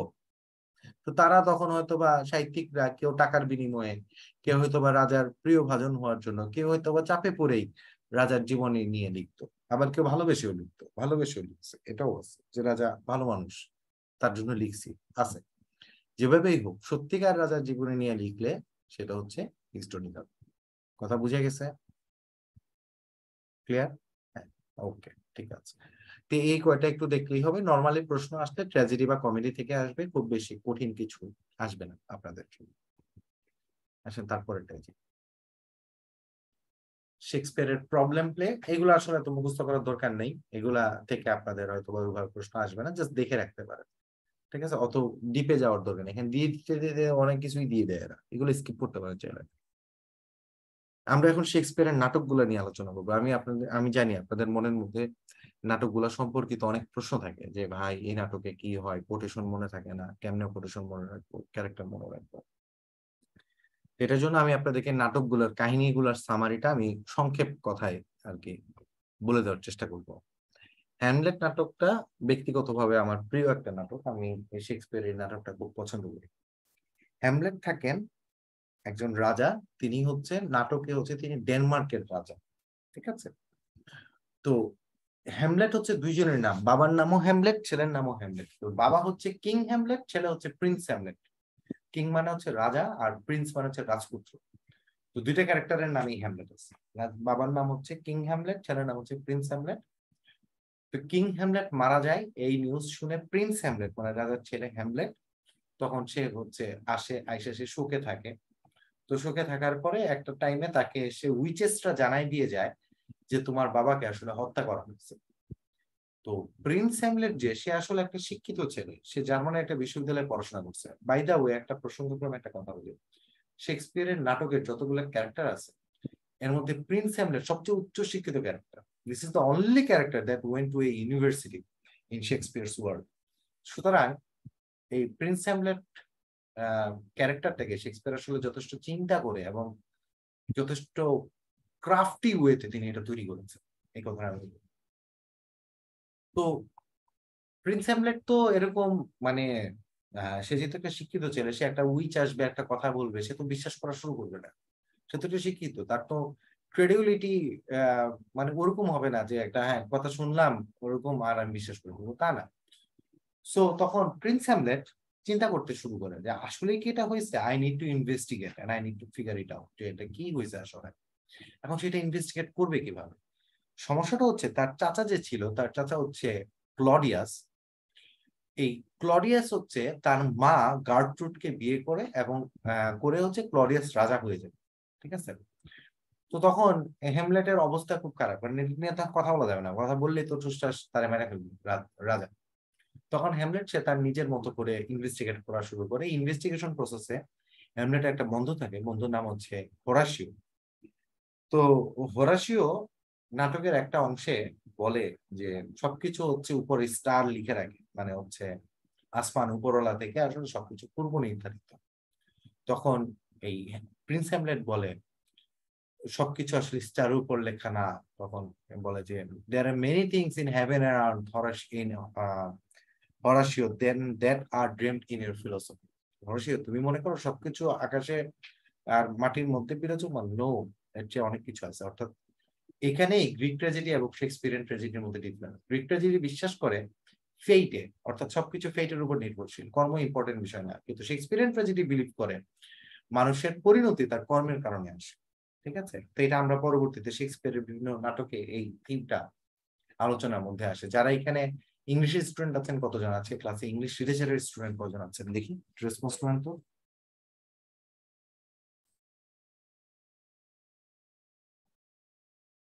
আপনাদের এই এই ব্যাচের প্রোগ্রামে মনে হয় ইংলিশ লিটারেচারের খুব বেশি স্টুডেন্ট নাই, কিন্তু আগের বিভিন্ন ব্যাচের প্রোগ্রাম আমি দেখেছি যে প্রচুর ইংলিশ লিটারেচার স্টুডেন্টরাও আমার ক্লাস করতে আসতো ওই তখন এই জিনিসগুলাকে জানার জন্য। ঠিক আছে,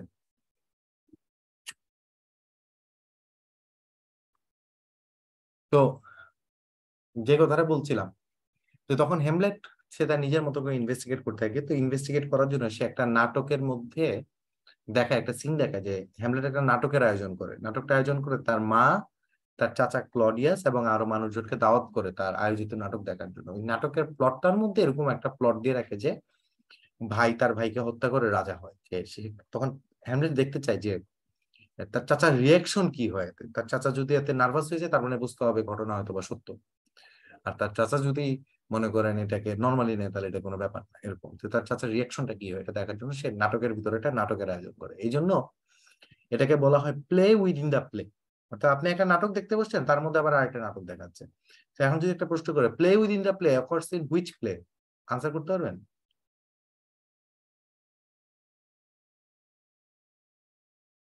play within the play occurs in which play, কোশ্চেনটা কি তাহলে বুঝা গেছে?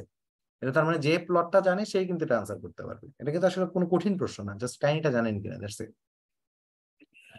সো এই নাটকটা আয়োজন করে তখন দেখে যে তার চাচার রিয়াকশনই হয়। তখন তা দেখে সে আস্তে আস্তে ইনভেস্টিগেশন করে, সে শিওর হয় যে হ্যাঁ তার চাচা ক্লডিয়াসে আসলে তার বাবাকে হত্যা করছে। ঠিক আছে, it was not a natural death. তখন এটা হওয়ার পরে তখন সে হ্যামলেট হচ্ছে মানসিক ভাবে নানান ভাবে ভেঙে পড়ে। এদিকে দেখে তার মা তার চাচাকে বিয়ে করে বসে আছে, এদিকে হ্যামলেটের যে গার্লফ্রেন্ড থাকে ওফিলিয়া, অফিলিয়ার সাথে তার সম্পর্ক খারাপ হয়ে যায়। একটা পর্যায়ে হ্যামলেট দেখে যে তার জীবনে যে নারী আছে, নারী মানে সমস্যা। তখন সে বলে যে ফ্রেইলিটি দাই নেম ইজ ওমেন। ঠিক আছে, ফ্রেইলিটি দাই নেম ইজ ওমেন, এই একটা কোটেশনের জন্য অনেকে শেক্সপিয়ারকে মিসোজিনিস্ট বলছে, যে শেক্সপিয়ার মিসোজিনিস্ট, নারীদেরকে দেখতে পারতেন না বা ইত্যাদি ইত্যাদি অনেক কিছু। হ্যাঁ, তো এরকম আর কি ব্যাপারটা। আচ্ছা যাই হোক, তো আসেন আমরা এখান থেকে সামনের দিকে যাই। তো এখান থেকে সে শিওর হয় যে না, ক্লডিয়াস আসলে তার বাবার মৃত্যুর সাথে জড়িত ছিল এবং তারপরে সে তার পিতৃ হত্যার প্রতিশোধ নেয়। একবার প্রতিশোধ নিতে গিয়ে সে একবার ক্লডিয়াসকে হত্যার একটা সুযোগ পায়, কিন্তু ক্লডিয়াস তখন প্রেয়ারে বসা। তো হ্যামলেট দেখছে যে ক্লডিয়াস প্রেয়ারে বসা, এখন সে ছুরি দিয়ে মারলেই ক্লডিয়াস মরে যাবে, কিন্তু সে মারে না। কেন মারে না? কারণ হচ্ছে যে প্রেয়ার থাকা অবস্থায় ক্রিশ্চিয়ানিটি বিলিফ অনুযায়ী হ্যামলেট যদি তার চাচাকে হত্যা করে, তার চাচা তো ইয়াতে চলে যাবে, হেভেনে চলে যাবে। হত্যাকারীকে তো হেভেনে পাঠানো যাবে না। হ্যামলেট দেরি করে। এই যে প্রতিটা অংশে হ্যামলেট চিন্তা করে এবং দেরি করে, দেরি করে কাজটা করে, কিন্তু সে কারেক্টলি কাজটা করার চেষ্টা করে। এটাকে বলে হ্যামলেটস প্রোক্রাস্টিনেশন। টিএস এলিয়টের একটা প্রবন্ধ আছে যে হ্যামলেট এন্ড হিজ প্রবলেমস। হ্যামলেটের বড় প্রবলেম হচ্ছে হ্যামলেট স্ট্রং ফার্ম ডিসিশন নিয়ে উঠতে পারে না কখনো, কারণ সে এখন যায় এটা করতে গেলে এই সমস্যা, তাহলে সে এখন করতে পারে না। আবার সে আরেকটা করবে, কিন্তু সে ফার্ম ডিসিশন নিয়ে উঠতে পারে না। এই প্রবলেমটা হয় হচ্ছে মডার্ন ম্যানের। The men who are usually intelligent than the average people are usually weak in decision making. বুঝতে পারছেন? তারা অনেকেই খুব দ্রুত সিদ্ধান্ত নিয়ে উঠতে পারে না। তারা অনেক কিছু চিন্তা করে, যে কারণে দেখবেন যে তারা বাস্তবে তারা অনেক কিছু প্রতিফলন করাতে পারে। এই জন্য একটা কথা বলে যে যারা the man who are usually intelligent, তাদের অনেকেরই লঙ্গার লাস্টিং রিলেশনশিপ হয় না। কথাটা শুনছেন কখনো? শুনেন নাই না? কখনো লাইফে দেখেন নাই? তারা খুব সহজে দেখবেন কোনো নারীর সাথে ইউজুয়ালি খুব সহজে রিলেশনশিপে যেতে পারে না, বা গেলেও এগুলা লং লাস্টিং করতে পারে না। This is one of the problems of the genius. এটাকে বলে universal problem of the genius. ঠিক আছে, universal problem of the genius. এটা আমরা আমরা মডার্ন এজে গেলে আমরা দেখবো ইয়ার একটা কবিতা আছে, টিএস এলিয়টের একটা কবিতা আছে, love songs of Alfred J Prufrock. Prufrock ওইখানে থাকে, Prufrock is not being able to communicate with everyone. ঠিক আছে, দে ক্যানট, অনেক সময় দেখা যায় they can't talk about this and that, they can't communicate with everyone and others, কিছু problem আছে। আপনি একটু গুগলে সার্চ করেন universal problem of the genius, দেখবেন কিছু আসবে, কিছু কনসেপ্ট দেখাবে যে ওগুলো আমরা রেখে যাই। ঠিক আছে, তো আমি আপনাদেরকে ক্লাসের শুরুতে একটা কথা বলেছিলাম যে এলিজাবেথান যুগের অনেকগুলো ক্যারেক্টারের বৈশিষ্ট্য আছে মডার্ন ম্যানের মতো। বলছিলাম কথাটা মনে আছে আপনাদের, যে এই জন্য এলিজাবেথান যুগকে বলা হয় আর্লি মডার্ন পিরিয়ড, বলছিলাম মনে আছে? এই হ্যামলেট একটা মডার্ন ম্যান, তার প্রুফ দেই। মডার্ন ম্যানের বৈশিষ্ট্য কি? Modern man is isolated from everyone. আপনি দিন শেষে ফিল করবেন এই পৃথিবীতে আপনি একা, রাইট? এটা হচ্ছে মডার্ন ম্যানের একটা বৈশিষ্ট্য। দুই, মডার্ন ম্যান হচ্ছে ফার্ম ডিসিশন নিতে পারে না। আপনি মডার্নিজম এখন আমাদেরকেই ধরেন, ধরেন কথার কথা, আপনি চিন্তা করছেন আপনি বিসিএস দিবেন, পরের দিন আপনার হাতে যদি একটা ইউএস ভিসা ধরে দেওয়া হয়, আপনি কনফিউজড হয়ে যাবেন, আমি এখন কি করবো? We have so many options in our hand. Modernism আমাদেরকে প্রচুর অপশন দেয়, it gives us a lot of options and we often get confused where to go, what to do. ঠিক আছে, থার্ড থিং, দেখবেন যে আমাদের একটা বড় প্রবলেম হচ্ছে প্রোক্রাস্টিনেশন। আমরা যে কোনো কাজ করতে ধরেন যখন করার কথা, we usually get delayed than that. এগুলো কিছু এবং হচ্ছে each and every modern man feel like isolated souls, separate individuals from rest of the people. ঠিক আছে, এগুলো সব হ্যামলেটের মধ্যে আছে, এই সকল ট্রিক্স। এই জন্য বলা হয় হ্যামলেটকে একটা মডার্ন ম্যান, এবং এই জন্য বলা হয় যে এলিজাবেথান যুগ হচ্ছে আর্লি মডার্ন পিরিয়ড, মডার্নিজমের এলিমেন্ট এখানে চলে আসে। আচ্ছা আসেন আমরা চলে যাই। এই হচ্ছে হ্যামলেট নাটকের মোটামুটি লাস্টের নাটকের শেষে সবাই মারা যায়, কিং হ্যামলেট মারা যায়, সরি প্রিন্স হ্যামলেট মারা যায়, গার্ট্রুড মারা যায়, ক্লডিয়া মারা যায়, ওফেলিয়া মারা যায়, সবাই মারা যায়। এখানে যে একটা স্কাল হাতে, যে হ্যামলেট প্রিন্স অফ ডেনমার্ক, এই যে দেখতে পাচ্ছেন এটার মধ্যে একটা, এই যে হাতে দেখছেন একটা খুলি নিয়ে দাঁড়ায় আছে, এটা হচ্ছে হ্যামলেট, আর এটা হচ্ছে ওফেলিয়ার মাথার খুলি। ঠিক আছে, একটা ডান্স সিন আছে। হ্যাঁ, হ্যামলেট হচ্ছে ওফেলিয়ার মৃত্যুর পর পাগল হয়ে এই মাথার উপরে ইয়েটা নেব। ঠিক আছে, আসেন আমরা তারপরটাই চলে যাই। Famous quotations, to be or not to be, that is the question. এটা হচ্ছে ইউনিভার্সাল হ্যামলেটস ডিলেমা। সে শিওর না যেটা কি হয়েছে নাকি হয় নাই, আদৌ কি ক্লডিয়াস তার বাবাকে হত্যা করছে কি করে নাই, দ্যাট ইজ দ্য কোশ্চেন। এই সেন্ট্রাল কোশ্চেনের উপরে কিন্তু হ্যামলেটের পুরো দোদুল্যমানতাটা চলে। ঠিক আছে, তারপরে যে আরেকটা কোটেশন বলেছিলাম, ফ্রেইলিটি ডাইনামিজ ওমেন, এটা কি জন্য বলে? কন্টেক্সট বলে দিছি না? বলছি কোটেশন? হ্যাঁ, কন্টেক্সট। কন্টেক্সট হচ্ছে কি, ওই যে তার মা তার ইয়াকে বিয়ে করে, চাচাকে বিয়ে করে, এবং ওইদিকে গার্লফ্রেন্ডের সাথে তার সম্পর্ক খারাপ, এইসবের থেকে ডিপ্রেশন থেকে সেই কথাটা বলে। তারপরে বলে there are nothing either good or bad but thinking makes it so, কোনটা ভালো না কোনটা খারাপ। দেখছেন, এই যে এটার মধ্যেও দুদুল্যমানতা, আপনি একটা জিনিসকে ডাইরেক্ট ভালো বা খারাপ বলে দিতে পারেন না। বুঝছিলাম না যে হ্যামলেট হচ্ছে সবচেয়ে বিচক্ষণ ক্যারেক্টার গুলোর একটা, যে চিন্তা করে, শেক্সপিয়ারের সবচেয়ে ক্যারেক্টার, চিন্তা করে কাজ করে এরকম। সেটার জন্য সে কিন্তু গ্রে এরিয়াটাকে অ্যাড্রেস করে গেছে এখানে। তারপরে ধরেন আপনার এই যে এখানে বলছে, neither a borrower nor a lender be, for loan oft loses both itself and friend. আচ্ছা, when sorrows come they come not in single spices but in battalions। এই উক্তিটা কেন করে? এই উক্তিটা করে হচ্ছে, দেখেন, একদিকে তার বাপ মারা গেছে, অন্যদিকে তার কি বলে মা হইলো চাচাকে বিয়ে করে বসে আছে, সে আবার আবিষ্কার করছে তার চাচাই তার বাবার হত্যাকারী, আবার ওইদিকে গার্লফ্রেন্ডের সাথে সম্পর্ক ভালো না, তখন বলছে সরো যখন, দুঃখ যখন আসে তখন একা আসে না, পুরা মনে ব্যাটালিয়ান, পুরো যাবতীয় দুঃখ সব একসাথে চলে আসে। ঠিক আছে, তারপরে যে কোটেশনটা বলে, there are more things in heaven and earth Horatio than are dreamed in your philosophy, অর্থাৎ ওই যে আপনার কর্মের উপরে যে আপনার ফলটা নির্ভরশীল, এই জিনিসটা বলে। আসেন তারপরে আমরা যাই, সামনের দিকে যাই। তাহলে এই কোটেশন গুলো মনে রাখা যাবে এখন কনটেক্সট দিয়ে দিয়ে? বুঝতে পারছেন মনে রাখা যাবে না যাবে না? ইয়েস নো ভেরি গুড বলেন। ওকে, আসেন আমরা তারপরটাই যাই। ম্যাকবেথ। ম্যাকবেথ নাটকের সেন্ট্রাল ক্যারেক্টার ম্যাকবেথ। ম্যাকবেথ থাকে হচ্ছে কিং ডানকান, রাজার নাম হচ্ছে কিং ডানকান। এই রাজার একজন জেনারেল। ম্যাকবেথ কিং ডানকানের হয়ে যুদ্ধ করে, যুদ্ধে জয়ী হয়, যুদ্ধে জয়ী হওয়ার পর কিং ডানকান ম্যাকবেথের বিরুদ্ধে খুব খুশি হয় এবং বলে, ম্যাকবেথ আমি তোমার বাড়িতে দাওয়াত খেতে আসবো। তো এই কথা বলে ম্যাকবেথ তখন তখন ম্যাকবেথ তিনটা উইচ আসে, থ্রি উইচেস, এই যে থ্রি উইচেস, এরা এসে ম্যাকবেথকে বলে, ম্যাকবেথ তুমি তো একদিন রাজা হবা।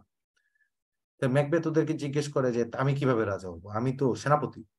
তখন বলে fair is foul, foul is fair, এইটুক কথা বলে উইচেস চলে যায়। এখন ম্যাকবেথের মতো চিন্তা করা শুরু করেছি, এটা আমারে কি বললো, কিভাবে চিন্তা করলো, আমারে বললো fair is foul, foul is fair, কি বুঝাইলো? এখান থেকে সে তার ওয়াইফের, ম্যাকবেথের ওয়াইফ হচ্ছে লেডি ম্যাকবেথের সাথে ব্যাপারটা শেয়ার করে।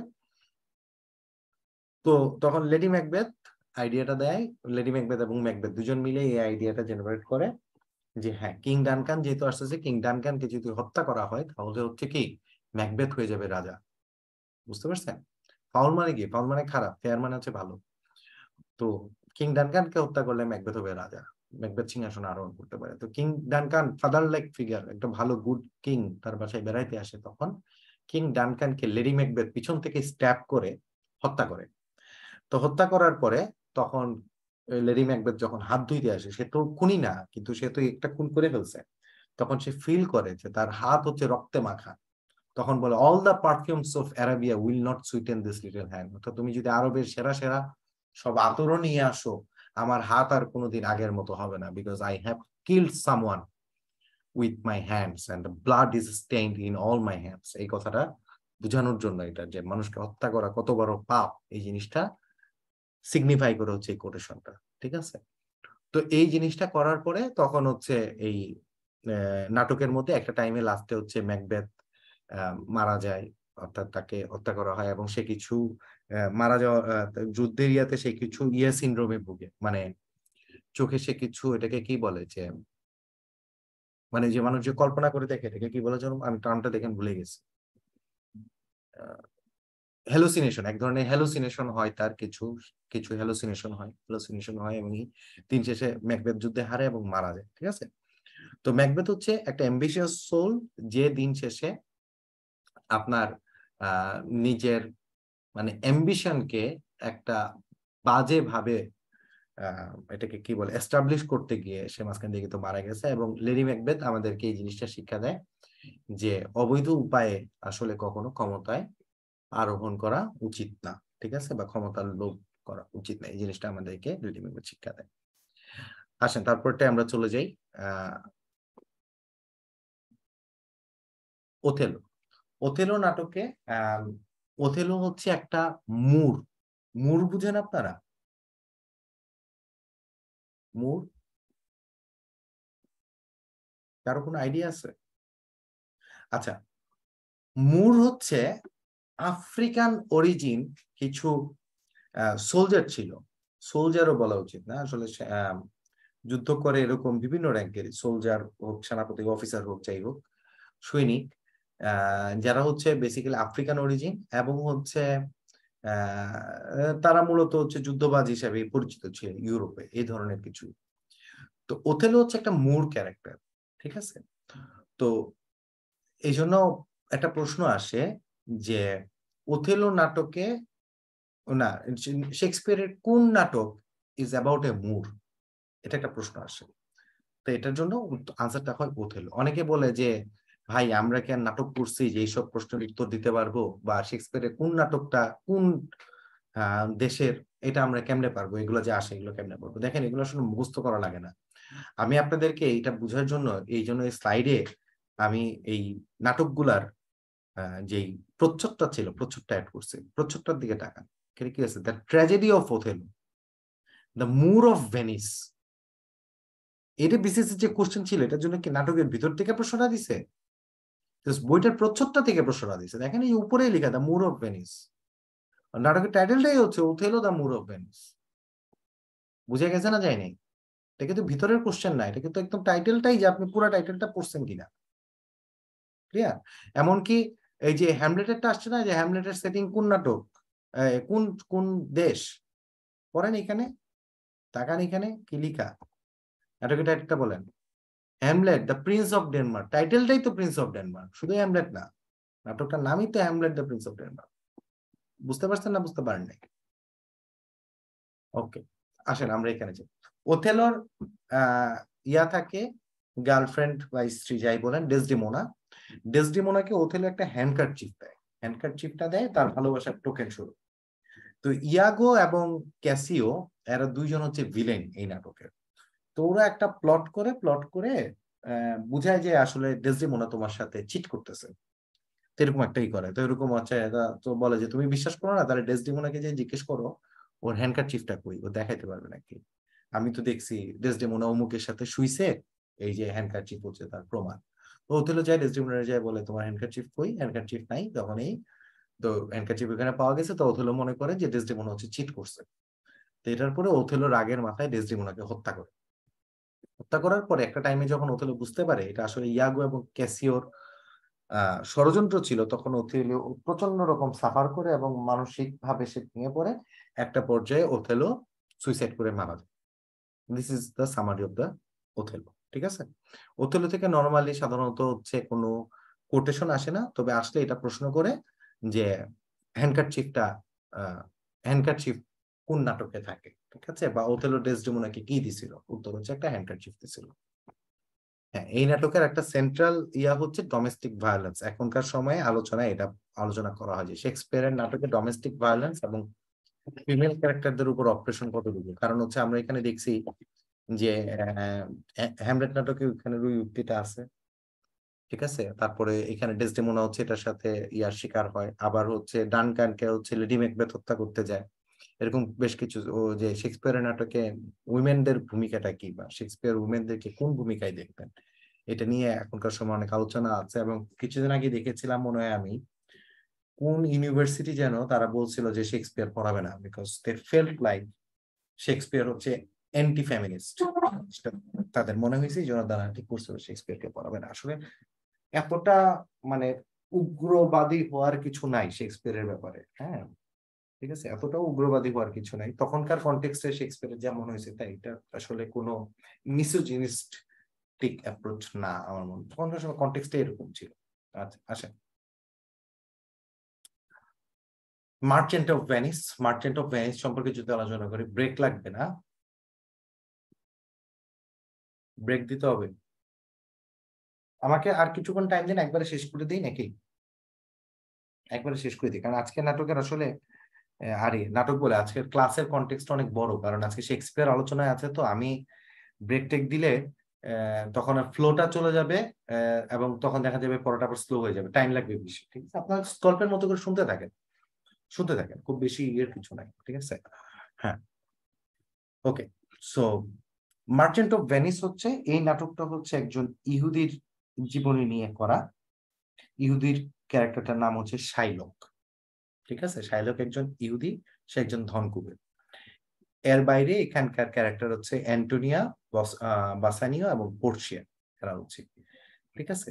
সো শাইলক হচ্ছে ইহুদি এবং আম, মানে সে হচ্ছে মানুষকে, মানে ক্রিশ্চিয়ানদেরকে হেট করে, মানুষকে না। শাইলক হচ্ছে ক্রিশ্চিয়ান দেখতে পারে না। তো শাইলকের কাছে টাকা ধার চাইলে পরে, তো শাইলক তখন বলে যে ঠিক আছে টাকা ধার দিও, তো এখানে একটা এরকম শর্ত থাকে যে তুমি যদি টাকা দিতে ব্যর্থ হও তাহলে হচ্ছে তোমাকে এটা আহ মাংস দিয়ে, কি যেন ফ্ল্যাশ দিয়ে পরিশোধ করতে হবে। তো তখন এটা ভাবে যে শাইলক তো মজা করছে, কেউ শেষ দেয় না। পরে একটা টাইমে যখন ও ইয়ার জাহাজগুলা অ্যান্টোনিয়ার জাহাজগুলো যখন হচ্ছে আটকায় যায়, তো অ্যান্টোনিও যখন খুব বাজে একটা অবস্থায় পড়ে এবং শাইলকের টাকা যখন ফেরত দিতে পারে না, তখন এই শাইলক করে বলে এখন তোমার এখান থেকে মাংস খাইটা আমার টাকা পরিশোধ করো, শরীর থেকে মাংস কেটে দিতে হবে তোমার। মানে মুদ্রা কথা হচ্ছে সুযোগের সদ্ব্যবহার নিয়ে একটা মানুষকে হেনস্থা করা। তো তখন হচ্ছে বলে ঠিক আছে, ওই ইয়া থাকে, পোর্শিয়া থাকে, পোর্শিয়া হচ্ছে লয়ারের রোলে হচ্ছে ছদ্মবেশে যায়, যে হচ্ছে তখন বলে ঠিক আছে, ফাইনাল এন্ডিংটা অনেকটা এরকম, তুমি মাংস নিতে পারবা, কোনো সমস্যা নাই, কিন্তু কোনো রক্ত তুমি নিতে পারবে না, কারণ তো চুক্তিতে খালি মাংসের কথা বলা ছিল, রক্তের কথা বলা ছিল না। ঠিক আছে, তো তুমি মাংস নিতে পারবা, কিন্তু এক ফোঁটা রক্ত যেন বের না হয়, এখন তুমি মাংস নাও। এরকম একটা রেডি উইথ দিয়ে নাটকটা একটা লাস্টে খুব গুড এন্ডিং এ আসে। এবং ইয়াও অ্যান্টোনিও বাসানিও আর সহ সবাই প্রবলেম থেকে পোর্শিয়ার ইন্টেলিজেন্সে এটা আস্তে আস্তে প্রবলেম মুক্ত হয় আর কি। এই মোটামুটি এই, এটা হচ্ছে নাটকের কাহিনী। এখানে এই জন্য বলে famous quote, all that glitters is not gold, অর্থাৎ যেটা দেখতে চকচক করলে জিনিসটা শোনা হয় না, লাভ ইজ ব্লাইন্ড, এটা একটা। আরেকটা কথা, ইউজুয়ালি আসলে এই দুটো কোশ্চেনই আসে, উক্তি আসে, ঠিক আছে। আসে তারপরে মার্চেন্ট অফ ভেনিসের পরে ফুল কোশ্চেন 3, দেখি এখানে একটা পোল কোশ্চেন আছে। হোয়াট ডাজ ডক্টর ফস্টাস, এটা একটু পড়েন। What does Dr. Faustus promise to the devil in exchange for great knowledge, riches, and power for a period of 24 years? সে কি দিয়ে দিতে চায়? His body, his house, his soul, his horse. পারা উচিত।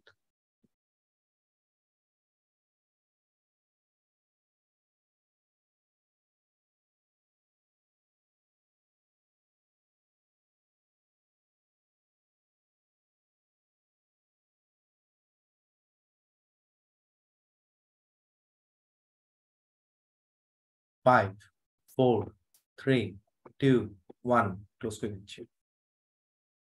So doctor ফস্টাসের সাথে যে চুক্তি থাকে সে তার আত্মা বিক্রি করে দিবে, রাইট? এইটা হচ্ছে, তাহলে আনসার হবে হিজ সোল। আসেন তারপরটা চলে যাই। ওকে, কিং লিয়ার। কিং লিয়ার নাটকে কিং লিয়ার একজন রাজা থাকে। কিং লিয়ারের রাজার 3টা কন্যা থাকে। 3টা কন্যার নাম হচ্ছে গনেরিল, রিগান এবং কর্ডেলিয়া। গনেরিল বড় মেয়ে, রিগান মেঝো মেয়ে এবং কর্ডেলিয়া হচ্ছে ছোট মেয়ে। কিং লিয়ার চিন্তা করে সে তার রাজ্যকে 3 মেয়ের মধ্যে ভাগ করে দিবে। এই জন্য 3টা মেয়েকে সে ডাকে। 3টা মেয়েকে ডাকার পরে বলে যে তোমরা কে কি চাও আমার কাছে বলো। তো 2 মেয়ে খুব সুন্দর করে তেল টেল মেরে বাবাকে ফ্ল্যাটার করে নানান জিনিসপত্র বলে। কর্ডিলিয়া থাকে স্পষ্টবাদী এবং সত্যবাদী। তার কথাগুলা ফ্ল্যাটারিং না হলেও সে মন থেকে তার বাবাকে অনেক পছন্দ করে। কিন্তু তার বাবা কিং লিয়ার তিনি একজন হুইমজিক্যাল পার্সন। হুইমজিক্যাল শব্দটার মানে বুঝেন তো? হুইমজিক্যাল মানে হচ্ছে খামখেয়ালি, যেটা মনে চায় এইটাই করে। ঠিক আছে, খুব বেশি চিন্তা ভাবনা নাই, জাজমেন্ট নেই। ঠিক আছে, হ্যাঁ।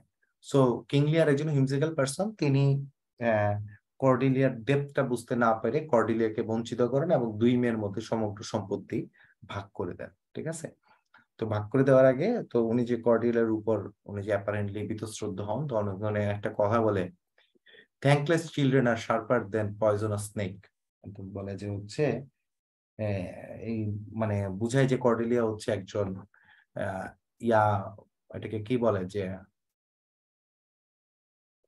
এটাকে কি বলা যায়, থ্যাঙ্কলেস চিলড্রেন বলতে বাংলা আপনারা বুঝতেই পারছেন মানে কনসেপ্টটা। ঠিক আছে, মানে হচ্ছে তোমরা সাপের চেয়েও খারাপ, এরকম ওই যে বলে না দুধ কলা দিয়ে আমি কাল সাপ পুষছি, এরকম টাইপের আর কি। হ্যাঁ, সো ওর মধ্যে ওই এই কথাটাও সে কর্ডেলিয়াকে বলে, nothing will come of nothing.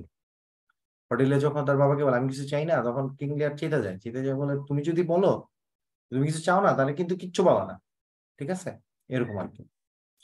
So এই দুইটা হচ্ছে আইরনির গ্রেট এক্সাম্পল। আইরনির গ্রেট এক্সাম্পল কারণ আমরা নাটকটার কাহিনী হয়তো অনেকেই জানি যে দিন শেষে কর্ডেলিয়া আসলে তার বাবাকে ভালোবাসতো। এখানে যে থ্যাঙ্কলেস চিলড্রেন বলতেছে কর্ডেলিয়াকে, কিন্তু আসলে কর্ডেলিয়াই কিন্তু একমাত্র থ্যাঙ্কফুল চিলড্রেন, তাই না? থ্যাঙ্কফুল চাইল্ড আর কি, আর বাকি 2জন ছিল কি থ্যাঙ্কলেস, তাই না? এটা একটা আইরনি কিন্তু, বলতেছে যাকে আর ওইদিকে যাকে মনে করতেছে ভালো থ্যাঙ্কফুল, যে থ্যাঙ্কফুল সে আসলে থ্যাঙ্কলেস, আর যে যাকে মনে বলতেছে থ্যাঙ্কলেস সে আসলে থ্যাঙ্কফুল। এখানে একটা এরকম ঘটনা, প্যারালালিজম আছে এখানে। আচ্ছা, তো এখানে এরকম আর কি ঘটনাটা থাকে। তো তারপরে হচ্ছে যখন গনেরিয়া রিগানের মধ্যে সমগ্র সম্পত্তি ভাগ করে দেয়, কিছুদিন পরে গনেরিয়া এবং রিগান তার বাবাকে বের করে দেয়। বের করে দেওয়ার পর কিং লিয়ার রাজ্য হারা হয়ে যায়। রাজ্য হারা হয়ে যাওয়ার পরে কিং লিয়ারের সাথে একটা ক্যারেক্টার থাকে। ফুল মানে হচ্ছে ভার টাইপের একটা ক্যারেক্টার। তো একটা দেখায় যে বাইরে ঝড় হচ্ছে, কিং লিয়ার তখন ফুলকে নিয়ে একটা কেভের ভিতরে, গুহার ভিতরে আশ্রয় নিয়ে বসে আছে ঝড় থেকে নিজেকে বাঁচানোর জন্য, রাজ্য হারা হয়ে। তো ওখানে ফুলের সাথে লিয়ারের একটা কনভারসেশন হয়। ওই কনভারসেশনে দেখা যায় যে ক্যারেক্টারটা ফুল বা ভার ক্যারেক্টার, কিন্তু সে বলতেছে ওয়াইজ কথা। আর কিং লিয়ার কিং, কিন্তু সে কথা বলতেছে ফুলের মতো। এবং বাইরের স্টর্ম সিনে এটা একটা সিগনিফিকেন্স হচ্ছে যে বাইরে দ্য স্টর্ম আউটসাইড, এটা হচ্ছে কিং লিয়ারের মনের ভিতরেরও একটা স্টর্ম, মানে there is two storms happening at the time. Storm outside আর হচ্ছে স্টর্ম ইনসাইড। স্টর্ম আউটসাইড হচ্ছে জাস্ট নর্মাল ঝড়, আর স্টর্ম ইনসাইড হচ্ছে কিং লিয়ারের মনের অবস্থাটা, তার ভিতরে রিয়েলাইজেশন এবং ট্রান্সফরমেশন। এবং স্টর্ম সিনের পরে দেখা যায় ফুল ক্যারেক্টারটা গায়েব হয়ে যায়। স্টর্ম সিনের পরে আর ফুল ক্যারেক্টারটাকে খুঁজে পাওয়া যায় না নাটকে, কিন্তু কিং লিয়ারের ক্যারেক্টারটা এক্সিস্ট করে। কিং লিয়ার রিয়েল কিং এর মতো ম্যাচিউরড অবস্থায় বের হয়ে আসছে। এই জন্য বলা হয় যে কিং স্টর্ম সিন হচ্ছে তার টাইম when কিং লিয়ার came to the salvation from damnation. ক্রিশ্চিয়ানিতে ড্যামনেশন মানে হচ্ছে যেখানে ধ্বংস হয়ে যায়, সালভেশন মানে হচ্ছে ইয়া থেকে আবার মুক্তি, পাপ থেকে আবার মুক্তির প্রসেস সালভেশন। স্টর্ম সিন হচ্ছে সাফারিং, যেটার ফলে সে ড্যামনেশন থেকে আস্তে আস্তে সালভেশনের দিকে আগায়। This is the thing. তো যে কথাটা বলছিলাম আমি আগে আগের জায়গায় যাই। তো তখন লিয়ারের একটা উক্তি আছে, I am a man more sinned against than sin. অর্থাৎ কিং লিয়ার সে অন্যায় করছে, ইয়ার সাথে অবিচার করছে, তার মেয়ের কন্যার সাথে অবিচার করছে, ঠিক আছে, কিন্তু সে যতটুক না পাপ করছে সে কিন্তু সাফার করছে তার চেয়ে বেশি। এটা খেয়াল করছেন? পাপটা কিন্তু অত বড় না, সে কিন্তু মানুষ খুন করে নাই, সে কিন্তু এমনিতে করাপ্টেড পার্সন ছিল না, as a person say corrupted ছিল না, তো তার জাজমেন্ট পাওয়ারের সমস্যা ছিল, হুইমজিক্যাল ছিল, কিন্তু সে সাফার করছে অনেক বেশি। সে মারা গেছে, তার মেয়ে কর্ডিলায় মারা গেছে, সে রাজ্য হারা হয়েছে, মানে দোষ করছে 1 গুণ, সাজা পাইছে 100 গুণ, তাই না? লিয়ার মাঝখানে একটা ডায়লগ আছে, তো লিয়ার এখানে বলে I am a man more sinned against than sinning. আমি যতটুক না পাপ করছে কিন্তু তার চেয়ে বড় পাপী আমি, ঠিক আছে? এটা হচ্ছে আসে, ঠিক আছে? মাই love is richer than my tongue, এটা হচ্ছে ইয়া বলে, এই কর্ডেলিয়া তার বাবাকে বলে যে আমি মুখ দিয়ে তো মিষ্টি মিষ্টি কথা বলি না, but my love is richer than my tongue, ঠিক আছে? কর্ডেলিয়া এবং রিগানের দিকে ইঙ্গিত করে। এই আচ্ছা আসো তারপরে যে, আর এডমন্ড, এডমন্ড এবং এডগার হচ্ছে দুইটা ক্যারেক্টার থাকে। এডমন্ড এবং এডগার হচ্ছে আহ 2 ভাই, কিন্তু এডমন্ড হচ্ছে তার বাবার আসল সন্তান, আর এডগার থাকে হচ্ছে বাস্টার্ড সান। তখনকার সময় বাস্টার্ড সানের একটা ছিল যে হয়তোবা son but not from the main wife, এরকম। কিন্তু এডমন্ড তাকে হচ্ছে, সে ভালো সান হলেও, মানে মূল ফ্লোর সান হলেও সে অ্যাজ এ পার্সন খারাপ। আর ওইদিকে এডগার থাকে হচ্ছে সে বাস্টার্ড সান হলেও অ্যাজ এ পার্সন ভালো। সেখানে দেয়ার আর 2 plots parallelly going.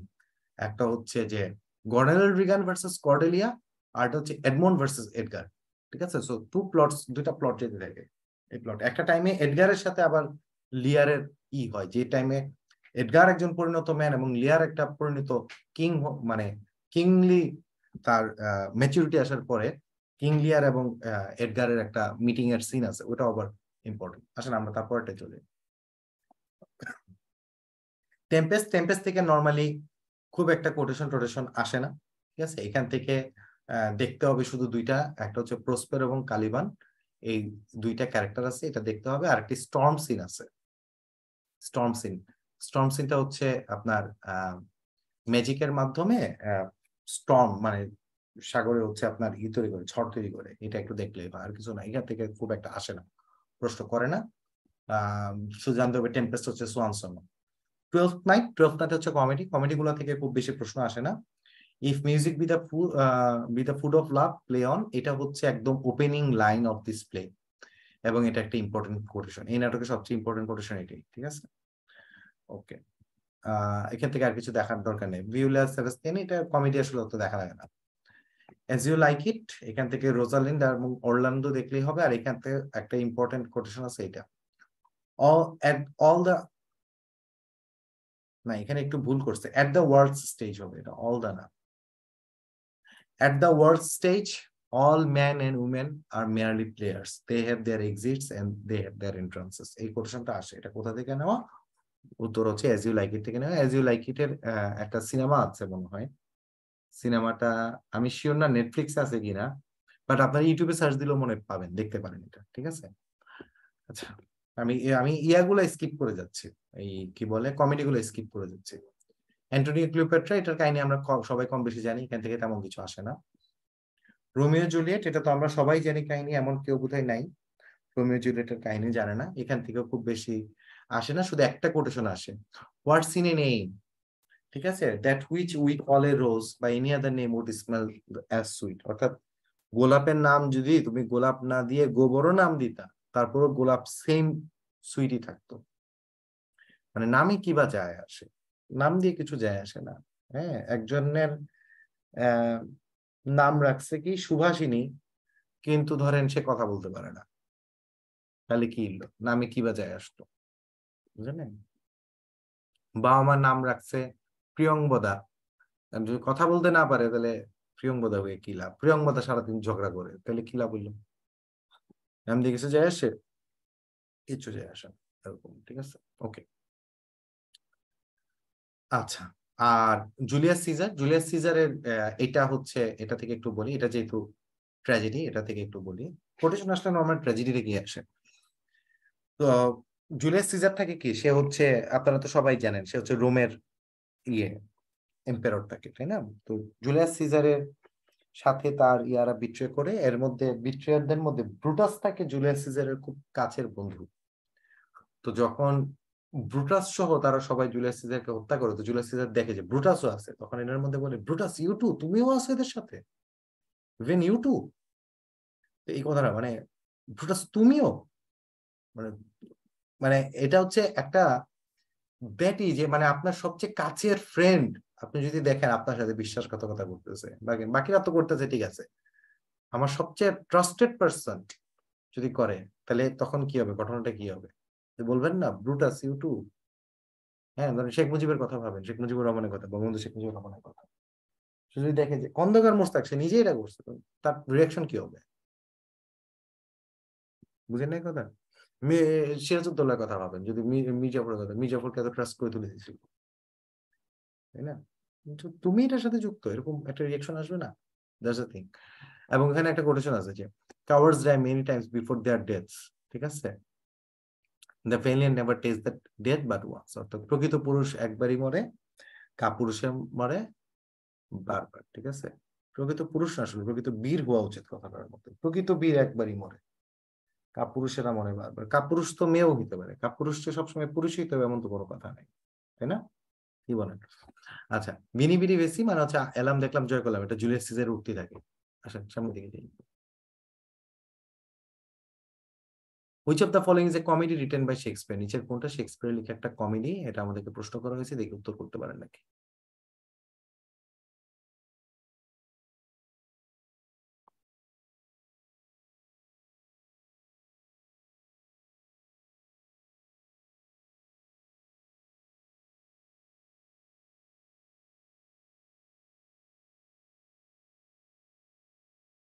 Five, four, three, two, one, close করে দিচ্ছি।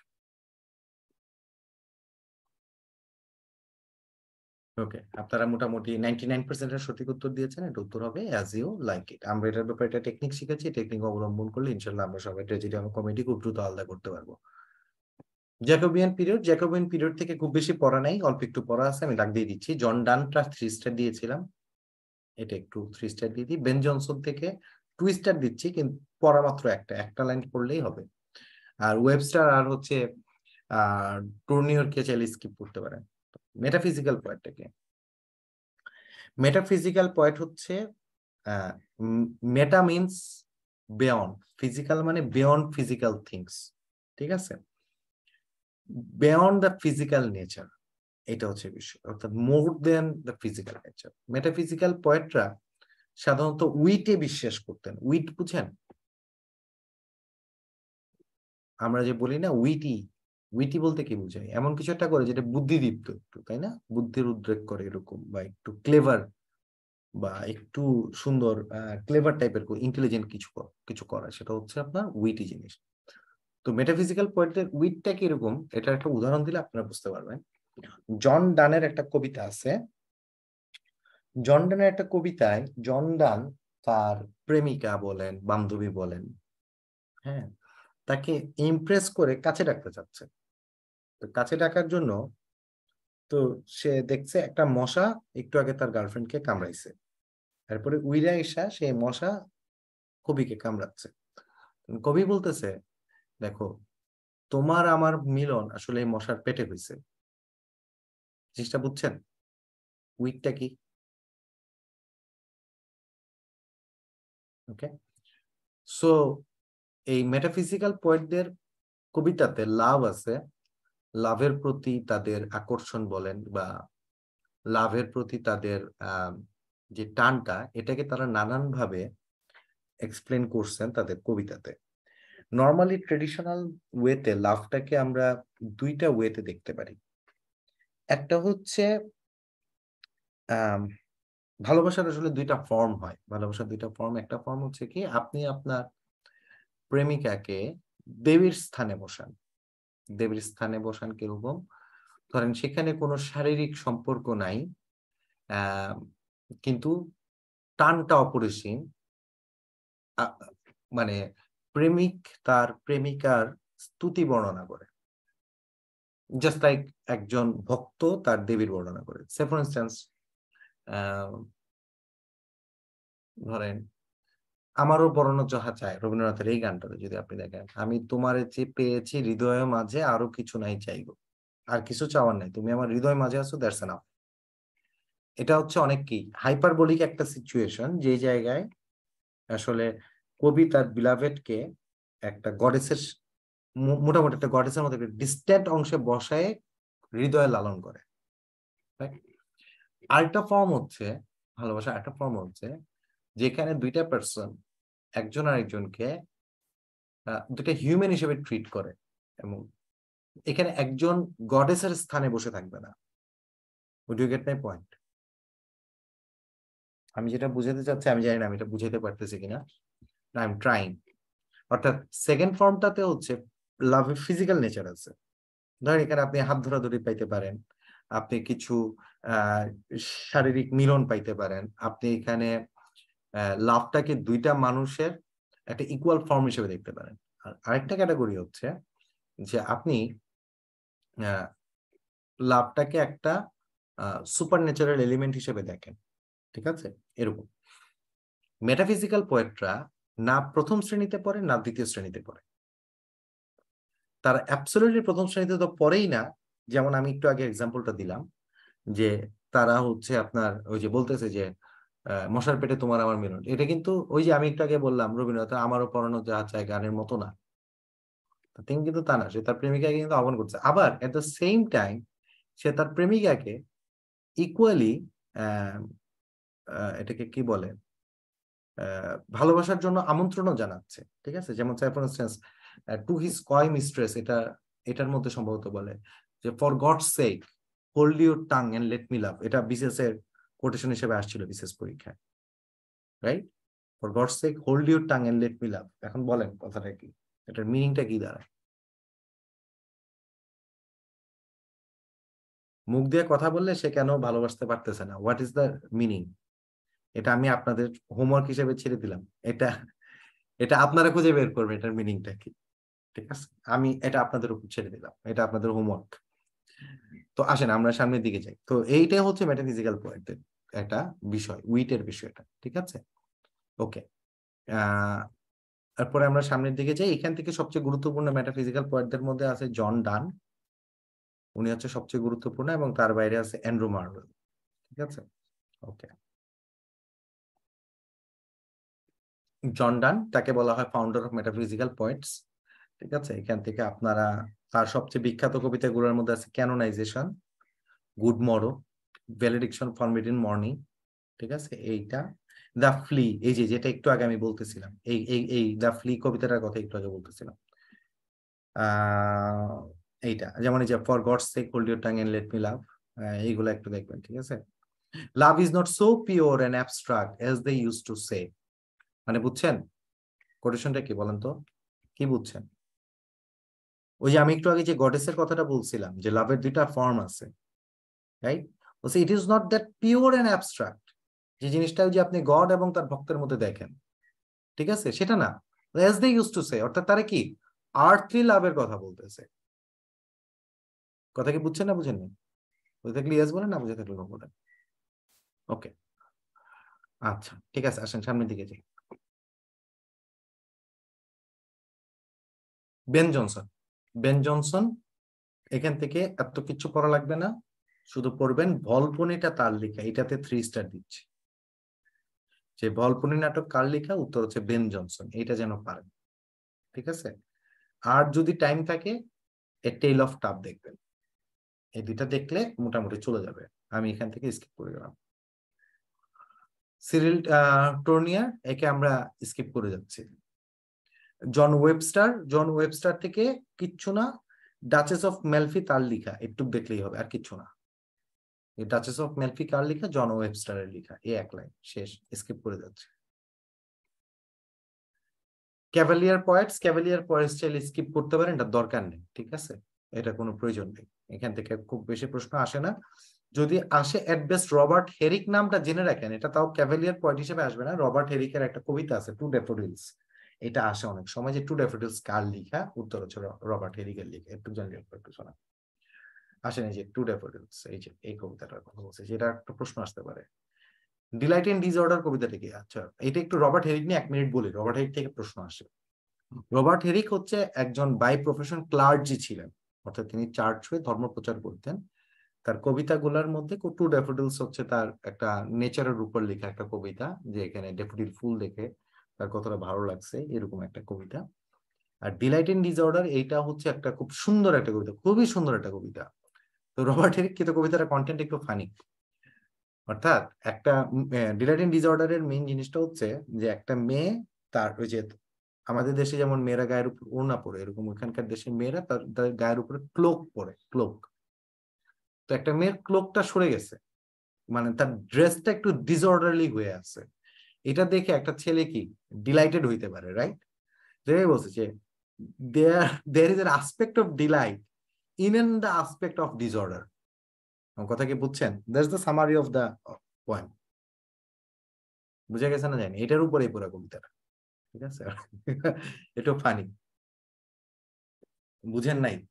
কেন বুঝাবো? ধরেন ধরেন রাস্তা দিয়ে একটা মেয়ে হেঁটে যাচ্ছে, মেয়েটার ড্রেস ডিসঅর্ডারলি, এটা দেখে যদি একটা ছেলে দূর থেকে কিছুটা ডিলাইটেড হয়, that's the delight in disorder. কিছুটা উইয়ার্ড, রাইট? হ্যাঁ, কিছুটা উইয়ার্ড, কিন্তু এই জিনিসটার কবিতাটার মধ্যে খুব সুন্দর করে কবি লিখছে আর কি। আমি অত সুন্দর করে বলতে পারি নাই, আমার বলার ওয়েটা একটু উইয়ার্ড হয়ে গেছে, আপনার একটু পড়ে নিন, ঠিক আছে? ওকে, আসেন সামনে দিয়ে যাই। জর্জ হারবার্ট, এটা স্কিপ করতে পারেন, এত পড়ার সময় নেই আসলে আমাদের, এটা স্কিপ করতে পারেন। ওকে, এখান থেকে হচ্ছে কমনওয়েলথ এজ। আচ্ছা, কমনওয়েলথ কেন বলা হয় এই জিনিসটাকে একটু বুঝতে হবে। কমনওয়েলথ মানে কি?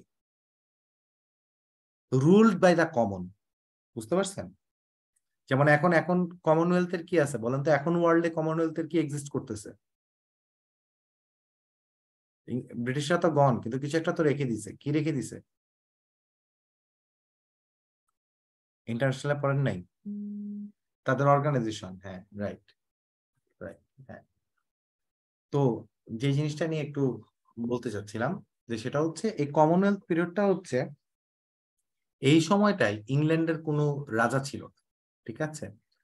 অলিভার ক্রমওয়েল নামক একজন ব্যক্তি ছিল, যিনি একটা রাজা বিরোধী আন্দোলনে সাধারণ জনগণকে উদ্বুদ্ধ করে, বিশেষ করে তখনকার যে নাইট এবং ডিউকরা ছিল তাদেরকে উদ্বুদ্ধ করে, তখনকার যে রাজা ছিল হেনরি কত জন ভুলে গেছি, তাকে উৎখাত করে ফাঁসিতে চড়ায়। এবং অলিভার ক্রমওয়েল তাদের নেতা হিসাবে সাধারণ জনগণ থেকে হচ্ছে আপনার শাসন ক্ষমতার মধ্যে আসেন। এই জন্য এই যুগটাকে বলা হয় কমনওয়েলথ। এই জন্য বলা হয় কমনওয়েলথটা হচ্ছে এন এজ অফ ডেমোক্রেসি।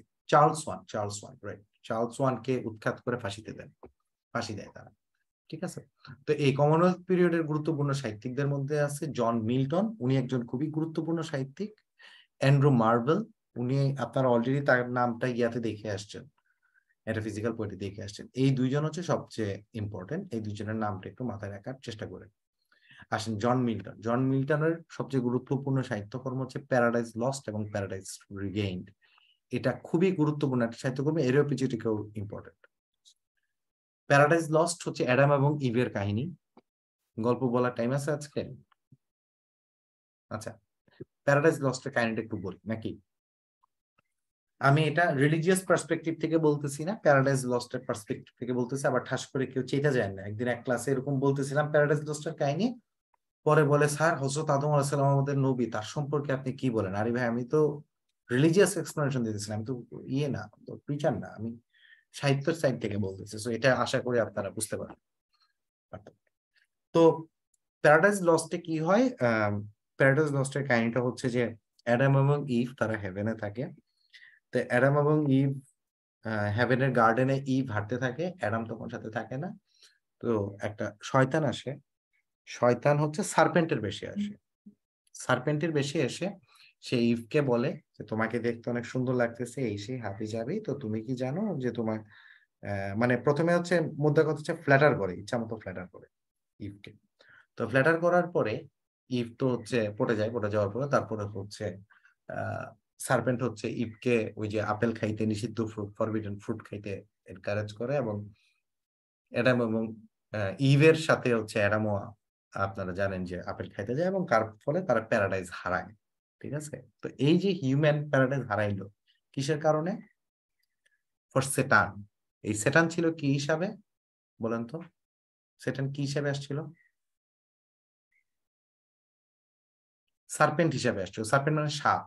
ঠিক আছে, সাপ হিসাবে আসছিল।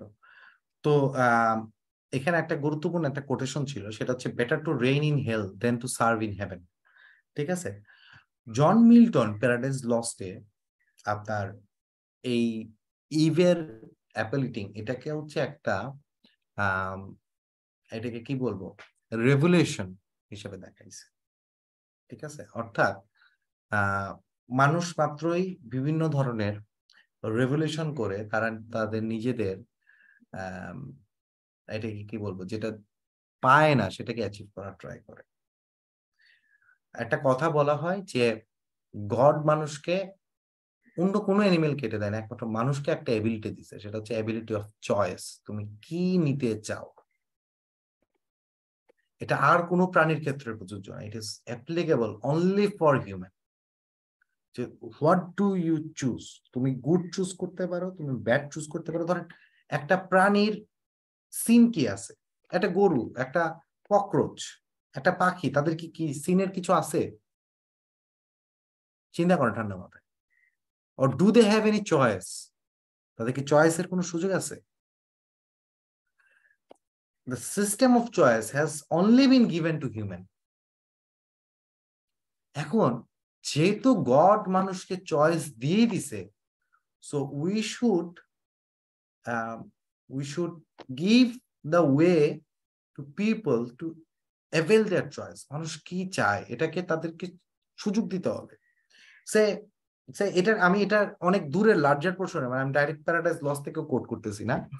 মানে যেমন ধরেন যারা এটাকে কি বলে, যে হোমোসেক্সুয়ালিটিকে যারা অ্যাডভোকেসি করে, ঠিক আছে, ধরেন হোমোসেক্সুয়ালিটি ভালো না খারাপ, এটা নিয়ে আপনার আগ্রহ থাকতে পারে, যে কথার কথা হোমোসেক্সুয়ালিটি পক্ষে আমি মনে করি এটা থাকা উচিত, এটা খারাপ। আমি পার্সোনালি মনে করি হোমোসেক্সুয়ালিটি খারাপ, আমি মনে করি। But it's a matter of choice.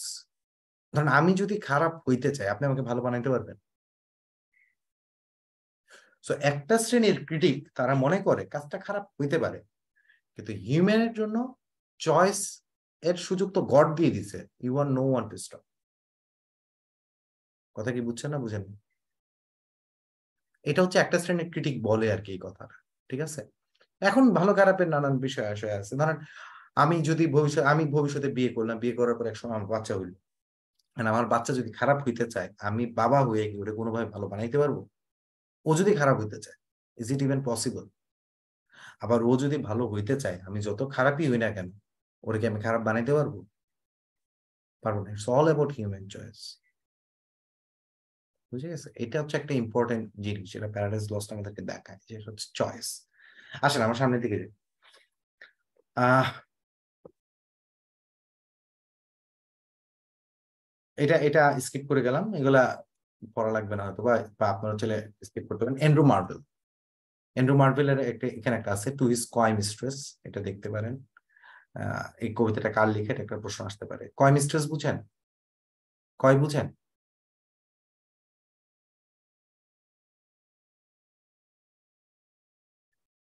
এক ধরনের ফেক লজ্জা দেখায় না, মানে অ্যাকচুয়ালি শাই না, কিন্তু প্রিটেন্ডস টু বি শাই, এটা হচ্ছে কয়। ঠিক আছে, Right. অর্থাৎ the mistress is not actually shy, but mistress pretends to be shy, that is the coy. ঠিক আছে, ওকে। আচ্ছা, নেকা না, নেকা না, কয় একটা নেকার কাছাকাছি, কিন্তু ঠিক পুরোপুরি নেকাও না। আচ্ছা, জেরেমি টেলরকে স্কিপ করতে পারেন। ঠিক আছে, হেনরি ভগান, এটা স্কিপ করে যেতে পারেন চাইলে। ঠিক আছে, আব্রাহাম কাউলি স্কিপ করে যাব আমরা, এগুলা থেকে প্রশ্ন আসে না, খামাখা পরে মাথার মধ্যে চাপ নেওয়ার কিছু নেই। Whose comedies are known as comedy of humours, দেখি এটা পারেন নাকি। লাস্ট কোশ্চেন আজকের দিনে।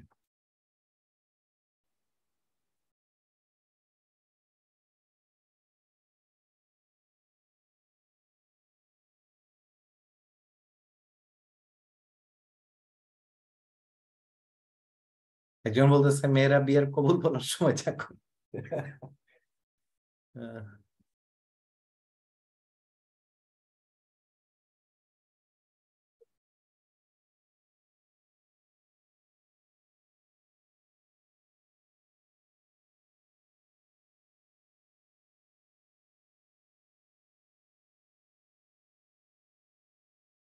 ওকে, 5 4 3 2 1 ক্লোজ করে দিচ্ছি। আপনারা মোটামুটি 81% সঠিক উত্তর দিয়েছেন। এটা হবে কি বেন জনসনস কমেডি। এখানে এখানে অনেকগুলা প্র্যাকটিস কোশ্চেন আছে, প্র্যাকটিস কোশ্চেন গুলোর আনসার আমি দাগ দিয়ে আপলোড করে দিব। এগুলা যা যা কোশ্চেন আছে সবগুলোর আনসার আপনারা যখন পিডিএফটা ডাউনলোড করবেন ওতে পেয়ে যাবেন। আমি স্কিপ করে যাচ্ছি। That's all for today's class. যদি কারো কোনো প্রশ্ন থাকলে চাইলে হ্যান্ড রেজ করতে পারেন, না থাকলে আজকের মতো ক্লাসটা এখানেই আমি সমাপ্ত করতে চাই। অনেক কথা বলে ফেলছি আজকে, একটা অনেকক্ষণ কথা বলছি, গলা ধরে গেছে আমার। এরপরে প্রশ্ন থাকলে চাইলে করতে পারেন।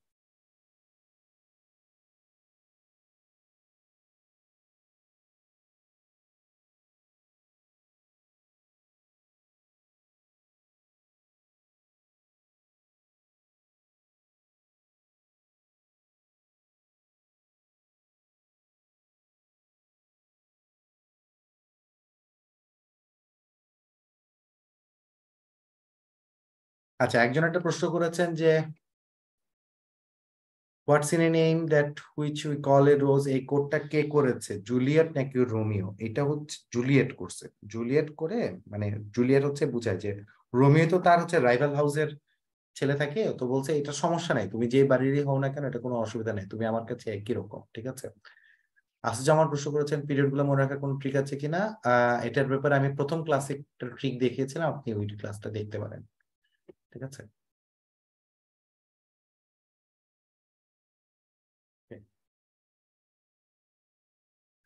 সো আমি এই মুহূর্তে আর কোনো হ্যান্ড রেজ দেখতে পাচ্ছি না এবং কিউএনএ তেও কিছু দেখতে পাচ্ছি না।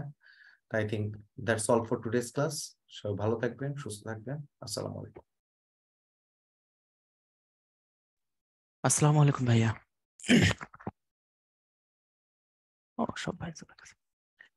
অসংখ্য ধন্যবাদ ভাইয়াদেরকে সুন্দরভাবে আপনাদের ক্লাসগুলো নেওয়ার জন্য। আমার মনে হয় আপনাদের কারো কোনো কোশ্চেন নেই। আপনাদের উদ্দেশ্যে একটা পোল লঞ্চ করা আছে, সবাই মিলে পার্টিসিপেট করবেন।